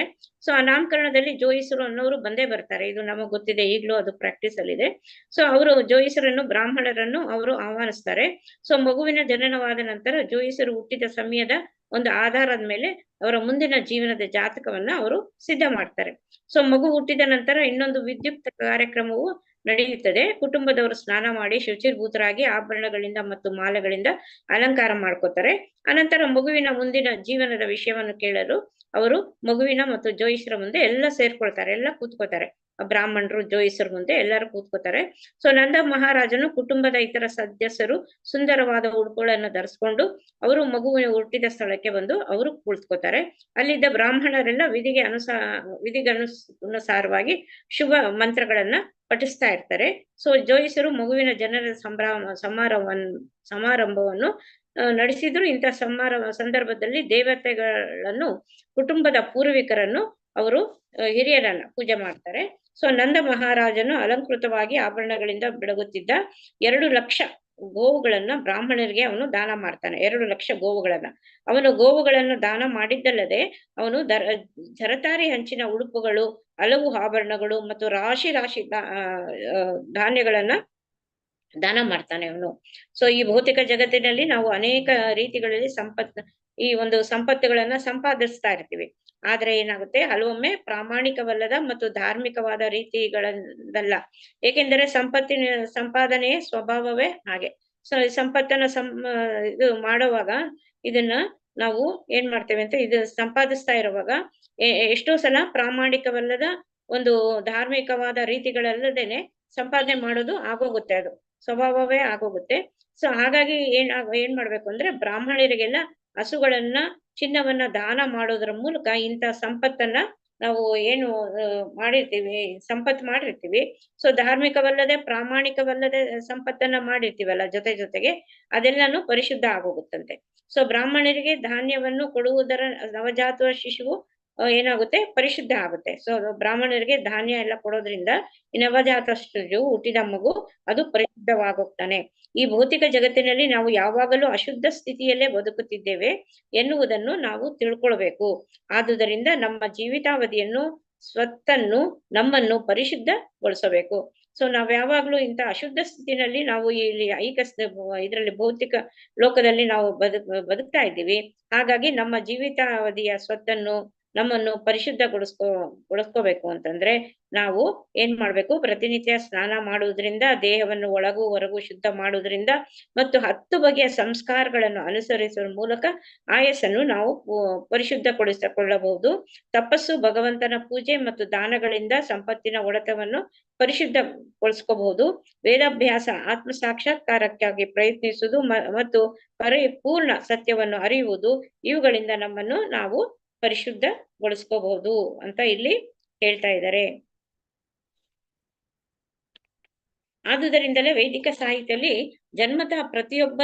ಜನ್ಮತಃ ಎಲ್ಲರೂ ಶೂದ್ರರೇ. ಸೊ ಸಂಸ್ಕಾರಗಳನ್ನು ನಾವು ಒಪ್ಪಿಕೊಳ್ಳೋದ್ರಿಂದ ದ್ವಿಜನಾಗುತ್ತಾನೆ ಎಂದು ಹೇಳಿದೆ. ಸೊ ಇಲ್ಲಿ ಹೇಳಿದ್ದಾರೆ ಆತರ. ಬ್ರಾಹ್ಮಣನಾಗಲು ಪ್ರಾರಂಭದ ಅರ್ಹತೆ ಏನು ಅಂತಂದ್ರೆ ವಿಪ್ರನಾಗ್ಬೇಕು ಅವನು. ಸೊ ವೇದಗಳ ಅಧ್ಯಯನದಿಂದ ಅವನು ವಿಪ್ರನಾಗಬಹುದು. ಪರಿಪೂರ್ಣ ಸತ್ಯವನ್ನು ಅವನು ಅರ್ಥ ಮಾಡ್ಕೊಂಡಾಗ ಅವನನ್ನು ಬ್ರಾಹ್ಮಣ ಎಂದು ಕರೆಯುತ್ತಾರೆ. ಸೊ ಯಾರು ಹುಟ್ಟುತ್ತಾ ಎಲ್ಲರೂ ಶೂದ್ರೆ, ಅವನು ಬ್ರಾಹ್ಮಣನಾಗ್ಬೇಕಾದ್ರೆ ಅವನು ವಿಪ್ರನಾಗ್ಬೇಕು. ವಿಪ್ರನಾಗ್ಬೇಕಾದ್ರೆ ವೇದ ಅಧ್ಯಯನ ಮಾಡ್ಬೇಕು. ಅವನು ಪರಿಪೂರ್ಣ ಸತ್ಯವನ್ನು ಅರ್ಥ ಮಾಡ್ಕೊಂಡಾಗ ಅವನನ್ನು ಬ್ರಾಹ್ಮಣ ಎಂದು ಕರೆಯುತ್ತಾರೆ. ಸೊ ಬ್ರಾಹ್ಮಣನು ಇನ್ನಷ್ಟು ಪರಿಪೂರ್ಣನಾದಾಗ ಅವನನ್ನ ವೈಷ್ಣವ ಅಥವಾ ಭಕ್ತ ಅಂತ ಕರೀತಾರೆ. ಸೊ ಆ ಸಮಾರಂಭದಲ್ಲಿ ಮಗುವಿಗೆ ಎಲ್ಲಾ ಭಾಗ್ಯವನ್ನು ತಂದುಕೊಡಲೆಂದು ನೆರೆದಿದ್ದ ಬ್ರಾಹ್ಮಣರು ವಿವಿಧ ಮಂತ್ರಗಳನ್ನ ಪಠಿಸಲು ಅವರು ಪ್ರಾರಂಭಿಸ್ತಾರೆ. ಸೂತ, ಮಾಗಧ, ವಂದಿ ಮತ್ತು ವಿರುಧಾವಳಿ ಎಂದು ಮಂತ್ರ ಪಠಣದಲ್ಲಿ ವಿವಿಧ ರೀತಿಗಳಿದೆ. ಸೊ ಇವು ಮಂತ್ರ ಪಠಣಗಳೊಂದಿಗೆ ಮನೆಯ ಹೊರಗೆ ಸಂಗೀತನೂ ಕೇಳಿ ಬರ್ತಾ ಇರುತ್ತೆ. ತುತ್ತೂರಿಯ ನಾದ ಬರ್ತಾ ಇದೆ, ಬುರುಡೆ ಮದ್ದಾಲೆಗಳ ಶಬ್ದ ತುಂಬಿತ್ತು. ಈ ಸಂದರ್ಭದಲ್ಲಿ ಸಂಭ್ರಮದ ಕಂಪನಗಳು ಎಲ್ಲ ಹುಲ್ಲು ಬಯಲುಗಳಲ್ಲಿ ಮತ್ತು ಮನೆಗಳಲ್ಲಿ ಕೇಳಿ ಬರ್ತಾ ಇರುತ್ತೆ. ಮನೆಗಳ ಒಳಗೆ ಮತ್ತು ಹೊರಗೆ ಅಕ್ಕಿಯ ಹಿಟ್ಟಿನ ಕಲಾತ್ಮಕ ಚಿತ್ರಗಳು ಇರುತ್ತೆ. ಎಲ್ಲೆಲ್ಲಿಯೂ ಬೀದಿಗಳಲ್ಲಿ ಸಹ ಪನ್ನೀರನ್ನು ಚಿಮುಕಿಸ್ತಾ ಇರ್ತಾರೆ. ಚಾವಣಿಗಳನ್ನು ಬಗೆ ಬಗೆಯ ತೋರಣಗಳಿಂದ ಮತ್ತು ಮಾವಿನ ಎಲೆಗಳಿಂದ ಅಲಂಕಾರ ಮಾಡಿರ್ತಾರೆ. ಪ್ರವೇಶ ದ್ವಾರಗಳು ಹಸಿರು ಎಲೆಗಳಿಂದ ಮತ್ತು ಪುಷ್ಪಗಳಿಂದ ಅಲಂಕರಿಸಲ್ಪಟ್ಟಿರುತ್ತದೆ. ಎಲ್ಲಾ ಹಸುಗಳಿಗೂ, ಎತ್ತುಗಳಿಗೂ, ಕರುಗಳಿಗೂ ಎಣ್ಣೆ ಮತ್ತು ಅರಿಶಿನ ಮಿಶ್ರವನ್ನು ಹಚ್ಚಿದ್ದರು ಮತ್ತು ಕೆಮ್ಮಣ್ಣು, ಹಳದಿ ಮಣ್ಣು ಮತ್ತು ಗೋಪಿ ಚಂದನ ಇವುಗಳ ಬಣ್ಣವನ್ನು ಅವರು ಇದಕ್ಕೆ ಕರುಗಳಿಗೆ, ಹಸುಗಳಿಗೆ, ಎತ್ತುಗಳಿಗೆ ಎಲ್ಲ ಹಚ್ಚಿರ್ತಾರೆ. ಅವರು ನವಿಲು ಗರೆಗಳ ಮಾಲೆಗಳನ್ನು ಧರಿಸಿದ್ರು. ಅವರೆಲ್ಲಾನು ಸೊಗಸಾದ ಬಣ್ಣದ ಉಡುಪುಗಳನ್ನು, ಚಿನ್ನದ ಕಂಠಿಹಾರಗಳನ್ನು ಧರಿಸಿರ್ತಾರೆ. ಸೊ ಕೃಷ್ಣನ ತಂದೆ ನಂದ ಮಹಾರಾಜನು ತನ್ನ ಮಗನ ಜನನದ ಸಮಾರಂಭವನ್ನು ನಡೆಸ್ತಾನೆ ಎನ್ನುವುದನ್ನು ಸಡಗರದಲ್ಲಿದ್ದ ಗೋಪಾಲಕರು ಕೇಳಿದಾಗ ಅವರಿಗೆ ಬಹಳ ಸಂತೋಷವಾಗುತ್ತೆ. ಈ ಗೋಪಾಲಕರೆಲ್ಲ ನಂದ ಮಹಾರಾಜ ಅವನ ಮಗನ ಇದನ್ನ ನಾಮಕರಣ ಮಾಡ್ತಾ ಇದ್ದಾನೆ ಅಂತ ಕೇಳಿದಾಗ ಅವ್ರಿಗೆಲ್ಲ ಬಹಳನೇ ಸಂತೋಷವಾಗುತ್ತೆ. ಬಹು ಬೆಳೆ ಬಾಳುವ ಉಡುಪುಗಳನ್ನು ಧರಿಸಿ ಬಗೆ ಬಗೆಯ ಕರ್ಣಾಭರಣಗಳನ್ನು ಮತ್ತು ಮಾಲೆಗಳಿಂದ ಸಿಂಗರಿಸಿಕೊಂಡು ತಲೆಗಳ ಮೇಲೆ ದೊಡ್ಡ ದೊಡ್ಡ ಪೇಟೆಗಳನ್ನು ಇಟ್ಟುಕೊಂಡರು. ಹೀಗೆ ವೈಭವವಾಗಿ ಅಲಂಕರಿಸಿಕೊಂಡು ಅವರು ಬಗೆ ಬಗೆಯ ಉಡುಗೊರೆಗಳನ್ನೇ ನಂದ ಮಹಾರಾಜನ ಮನೆಯತ್ತ ಬರ್ತಾರೆ. ಉಡುಗೊರೆಗಳನ್ನ ತಗೊಂಡು ಅವರು ನಂದ ಮಹಾರಾಜನ ಮನೆಯತ್ತ ಬರ್ತಾರೆ. ತಾಯಿ ಯಶೋದೆ ಒಂದು ಮಗುವನ್ನು ಎತ್ತಳೆಂದು ಕೇಳಿದಾಗ ಗೊಲ್ಲ ಸ್ತ್ರೀಯರು ಸಂತೋಷವು ಉಕ್ಕಿ ಹರಿಯಿತು. ಅವರು ಬಗೆ ಬಗೆಯ ಬೆಳೆ ಬಾಳುವ ಉಡುಪುಗಳನ್ನು ಮತ್ತು ಆಭರಣಗಳಿಂದ ಅಲಂಕರಿಸಿಕೊಂಡು ಸುಗಂಧ ಪೂರಿತ ಸಾಧನಗಳನ್ನು ಮೈಗೆ ಹಚ್ಚಿಕೊಂಡರು. ಸೊ ತಾಯಿ ಯಶೋದೆ ಇದ್ದಾಳಲ್ಲ, ಅವನು ಮಗುವನ್ನು ಎತ್ತಿದ್ದಾಳೆ ಅಂತ ಕೇಳಿದಾಗ ಈ ಗೊಲ್ಲ ಸ್ತ್ರೀಯರು ಅವ್ರಿಗೂ ಸಂತೋಷ ಉಕ್ಕಿ ಹರಿಯುತ್ತಂತೆ. ಅವರು ಏನ್ ಮಾಡ್ತಾರೆ, ಬೆಳೆ ಬಾಳುವಂತ ಉಡುಪುಗಳು, ಆಭರಣಗಳು ಇದನ್ನೆಲ್ಲ ಅಲಂಕರಿಸಿಕೊಂಡು ಸುಗಂಧ ಪೂರಿತ ಇದನ್ನೆಲ್ಲ ಮೈಗೆ ಹಚ್ಕೊಂಡು ಅವರು ಹೊರಡ್ತಾರೆ. ತಾವರೆಯ ಮೇಲಿನ ಪರಾಗವು ಹೂವಿನ ಮೋಹಕ ಚೆಲುವನ್ನು ತೋರಿಸುವಂತೆ ಗೋಪಿಯರೆಲ್ಲ ತಾವರೆಯಂತ ತಮ್ಮ ಮುಖಗಳಿಗೆ ಕುಂಕುಮವನ್ನು ಹಚ್ಚಿಕೊಂಡ್ರು. ಈ ಸುಂದರ ಗೋಪಿಯರು ಬಗೆ ಬಗೆಯ ಉಡುಗೊರೆಗಳನ್ನು ತೆಗೆದುಕೊಂಡು ಮಹಾರಾಜ ನಂದನ ಮನೆಯನ್ನು ಕ್ಷಿಪ್ರವಾಗಿ ತಲುಪಿದರು. ಸೊ ಇವರೆಲ್ಲನು ಅವರ ಹಣೆಗಳಿಗೆ ಕುಂಕುಮವನ್ನು ಹಚ್ಕೊಂಡು ಅವರು ಬಗೆ ಬಗೆಯ ಅವರು ಉಡುಗೊರೆಗಳನ್ನ ತಗೊಂಡು ಅವರು ಹೂವಿನ ಮೋಹಕ ಚೆಲುವನ್ನು ತೋರಿಸುವಂತೆ ಅವರೆಲ್ಲನು ಪರಾಗವು ಹೂವಿನ ಮೋಹಕ ಚೆಲುವನ್ನು ತೋರಿಸುವಂತೆ ಗೋಪಿಯರೆಲ್ಲಾನು ಅವರು ಹೊರಟು ಬರ್ತಾರೆ ಮಹಾರಾಜ ನಂದನ ಮನೆಗೆ. ತಮ್ಮ ಭಾರವಾದ ನಿತಂಬಗಳು ಮತ್ತು ಉಬ್ಬಿನ ಸ್ತನಗಳಿಂದ ಗೋಪಿಯರಿಗೆ ನಂದ ಮಹಾರಾಜನ ಮನೆಗೆ ಬೇಗನೆ ನಡೆಯಲು ಸಾಧ್ಯನೇ ಆಗ್ಲಿಲ್ಲ ಅವರಿಗೆ. ಆದರೆ ಕೃಷ್ಣನ ವಿಷಯದಲ್ಲಿ ಅವರಿಗಿದ್ದ ಪರಮಾನಂದಮಯವಾದ ಪ್ರೀತಿಯಿಂದ ಅವರು ಸಾಧ್ಯವಾದಷ್ಟು ಬೇಗನೆ ನಡ್ಕೊಂಡು ಬರ್ತಾರೆ. ಅವರ ಕಿವಿಗಳಲ್ಲಿ ಮುತ್ತಿನ ಬೆಂಡೋಲೆಗಳು, ಕೊರಳೊಳಗೆ ಪದಕಗಳು, ಅವರ ತುಟಿಗಳು ಮತ್ತು ಕಣ್ಣುಗಳು ಬಗೆ ಬಗೆಯ ತುಟಿ ಬಣ್ಣಗಳಿಂದ ಮತ್ತು ಕಾಡಿಗೆಗಳಿಂದ ಅಲಂಕೃತವಾಗಿದ್ದವು. ಸೊ ಆ ಬೆಂಡೋಲೆಗಳು, ಕೊರಳೊಳಗೆ ಪದಕಗಳು, ಅವರ ತುಟಿಗಳಿಗೆ ಬಣ್ಣದ ತುಟಿ ಬಣ್ಣಗಳನ್ನು ಹಚ್ಕೊಂಡಿರ್ತಾರಂತೆ. ಕಾಡಿಗೆಗಳು ಇದೆಲ್ಲ ಅಲಂಕೃತವಾಗಿತ್ತು. ಅವರ ಕೈಗಳಲ್ಲಿ ಸುಂದರವಾದ ಬಂಗಾರದ ಬಳೆಗಳು ಇತ್ತು. ಕಲ್ಲು ರಸ್ತೆಯಲ್ಲಿ ಆತುರವಾಗಿ ಅವರು ನಡೆಯುವಾಗ ಅವರ ದೇಹಗಳನ್ನು ಅಲಂಕರಿಸಿದ ಹೂಮಾಲೆಗಳೆಲ್ಲ ನೆಲಕ್ಕೆ ಬೀಳ್ತಾವಂತೆ. ಸೊ ಅವಾಗ ಹೆಂಗ್ ಕಾಣಿಸುತ್ತೆ ಅಂದ್ರೆ ಆಕಾಶದಿಂದ ಪುಷ್ಪವೃಷ್ಟಿ ಆದಂತೆ ಅವ್ರಿಗೆಲ್ಲರಿಗೂ ಕಾಣಿಸುತ್ತೆ. ಅವರ ಶರೀರಗಳ ಮೇಲಿನ ಆಭರಣಗಳು ಚಲನೆಯಿಂದ ಅವರು ಇನ್ನೂ ಸುಂದರವಾಗಿ ಕಾಣ್ತಿದ್ರು. ಹೀಗೆ ಅವರೆಲ್ಲ ನಂದ ಯಶೋದೆಯರ ಮನೆಯನ್ನು ಸೇರಿದರು. ಮಗುವಿಗೆ ಆಶೀರ್ವಾದ ಮಾಡಿದರು. ಮುದ್ದು ಮಗುವೆ, ನಮ್ಮನ್ನು ಕಾಪಾಡಲು ಬಹುಕಾಲ ಬದುಕು ಅಂತ ಎಲ್ಲರೂ ಆಶೀರ್ವಾದ ಮಾಡ್ತಾರೆ. ಸೊ ನಾವು ಇನ್ಮೇಲೆ ಹಿಂಗೆ ಆಶೀರ್ವಾದ ಮಾಡ್ಬೇಕು ಅನ್ಸುತ್ತೆ. ಮುದ್ದು ಮಗುವೆ, ನಮ್ಮನ್ನು ಕಾಪಾಡಲು ಬಹುಕಾಲ ಬದುಕು. ಮಗು ಕೃಷ್ಣನನ್ನು ಅವರು ಹೀಗೆ ಆಶೀರ್ವಾದಿಸುತ್ತಿರುವಾಗ ಅರಿಶಿನ ಪುಡಿ, ಎಣ್ಣೆ, ಮೊಸರು, ಹಾಲು ಮತ್ತು ನೀರುಗಳನ್ನು ಬೆರೆಸಿದ್ದರು. ಈ ಮಿಶ್ರಣವನ್ನು ಮಗುವಿನ ದೇಹದ ಮೇಲೆ ಸಿಂಪಡಿಸಿದ್ದಲ್ಲದೆ ಅಲ್ಲಿದ್ದವರ ಎಲ್ಲರ ಮೇಲೂ ಅವರು ಸಿಂಪಡಿಸ್ತಾರೆ. ಸೊ ಸಂಗೀತ ಪ್ರವೀಣರು ತಂಡಗಳನ್ನು ವಾದ್ಯಗಳನ್ನ ನುಡಿಸುತ್ತಿದ್ದವು. ಇಷ್ಟೇ ಅಲ್ವಾ ಮಾತಾಜಿ? ಇದೆಯಾ ಮಾತಾಜಿ ಇನ್ನೊಂದ್ ಪ್ಯಾರ? ಇಲ್ಲ ಮಾತಾಜಿ, ಇಲ್ಲ ಅಷ್ಟೇ ಮಾತಾಜಿ. ಆಯ್ತು ಮಾತಾಜಿ. ಹರೇ ಕೃಷ್ಣ. ವಾಂಚಾಕಲ್ಪತರುಭ್ಯಶ್ಚ ಕೃಪಾ ಸಿಂಧುಭ್ಯ ಏವ ಚ ಪತಿತಾನಾಂ ಪಾವನೇಭ್ಯೋ ವೈಷ್ಣವೇಭ್ಯೋ ನಮೋ ನಮಃ. ಹರೇ ಕೃಷ್ಣ ಕೃಷ್ಣ ಕೃಷ್ಣ ಹರೇ ಹರೇ, ಹರೇ ರಾಮ ರಾಮ ರಾಮ ಹರೇ ಹರೇ, ಹರೇ ಕೃಷ್ಣ ಕೃಷ್ಣ ಕೃಷ್ಣ ಹರೇ ಹರೇ, ಹರೇ ರಾಮ ರಾಮ ರಾಮ ಹರೇ ಹರೇ. ಹರೇ ಕೃಷ್ಣ. ಹರೇ ಹರೇ ಕೃಷ್ಣ ಮಾತಾಜಿ. ಧನ್ಯವಾದಗಳು ಮಾತಾಜಿ. ಧನ್ಯವಾದಗಳು ಮಾತಾಜಿ. ಹರೇ ಕೃಷ್ಣ ಧನ್ಯವಾದಗಳು ಮಾತಾಜಿ. ಹರೇ ಕೃಷ್ಣ ಮಾತಾಜಿ. ಧನ್ಯವಾದಗಳು ಮಾತಾಜಿ. ಮಾತಾಜಿ. ಹರೇ ಕೃಷ್ಣ. ಎಲ್ಲರಿಗೂ ವಂದನೆಗಳು. ಹರೇ ಕೃಷ್ಣ. ಹರೇ ಕೃಷ್ಣ ಮಾತಾಜಿ. ಹರೇ ಕೃಷ್ಣ ಮಾತಾಜಿ. ಹರೇ ಕೃಷ್ಣ ಮಾತಾಜಿ. ಧನ್ಯವಾದಗಳು ಮಾತಾಜಿ. ಕೃಷ್ಣ. ಹರೇ ಕೃಷ್ಣ ಮಾತಾಜಿ. ಮಾತಾಜಿ ಮೀಟಿಂಗ್ ಎಂಡ್ ಮಾಡ್ತೀರಲ್ವಾ ನೀವು? ಅದೇ ಮಾತಾಜಿ, ಎಂಡ್ ಮಾಡಕ್ಕೆ ಮೊದ್ಲೆಲ್ಲ ನಾನ್ ಮಾಡಿದ್ದೀನಿ. ಯಾಕೆ ಇವಾಗ ಅದು ಎಂಡ್ ಅಂತ ಬರ್ತಾನೆ ಇಲ್ಲ ಮಾತಾಜಿ? ಅಲ್ಲಿ ಬರಲ್ವಾ ಮಾತಾಜಿ? ಒಂದು ಸೈಡ್ ಅಲ್ಲಿ ಎಲ್ಲಿ ಮಾತಾಜಿ? ನೀವು ಹೋಸ್ಟ್ ಆಗಿದ್ದೀರಿ, ಎಂಡ್ ಅಂತ ಬರ್ತದ ನೋಡಿ ಅಲ್ಲಿ ಸೈಡ್ ಅಲ್ಲಿ ನೋಡಿ. ಇಲ್ಲ ಮಾತಾಜಿ. ನೋಡಿ, ಮೊಬೈಲ್ ಅಲ್ವಾ ಮಾತಾಜಿ ನಿಮ್ದು? ನೋಡಿ ಅಲ್ಲಿ. ಹಾ, ಮೊಬೈಲ್ ಅಲ್ಲಿ ಎಲ್ಲಿ ಕೆಳಗಡೆ ಎಂಡ್ ಅಂತ ಇದೆಯಾ? ಇಲ್ಲ, ಎಂಡ್ ಮೀಟಿಂಗ್ ಅಂತ ಬರ್ತದೆ. ಓಕೆ ಮಾತಾಜಿ, ನನ್ನನ್ನು ಹೋಸ್ಟ್ ಮಾಡಿ, ನಾನು ಎಂಡ್ ಮಾಡ್ತೀನಿ. ರೆಡ್ ಕಲರ್ ಅಲ್ಲಿ ಬರ್ತದಲ್ಲ ಛಾಯಾ ಮಾತಾಜಿ, ಒಂದ್ ಸಣ್ಣ ರೌಂಡ್ ನೋಡಿ. ಮಾತಾಜಿ ಬಂದಿದೆ ಮಾಡ್ತೀನಿ.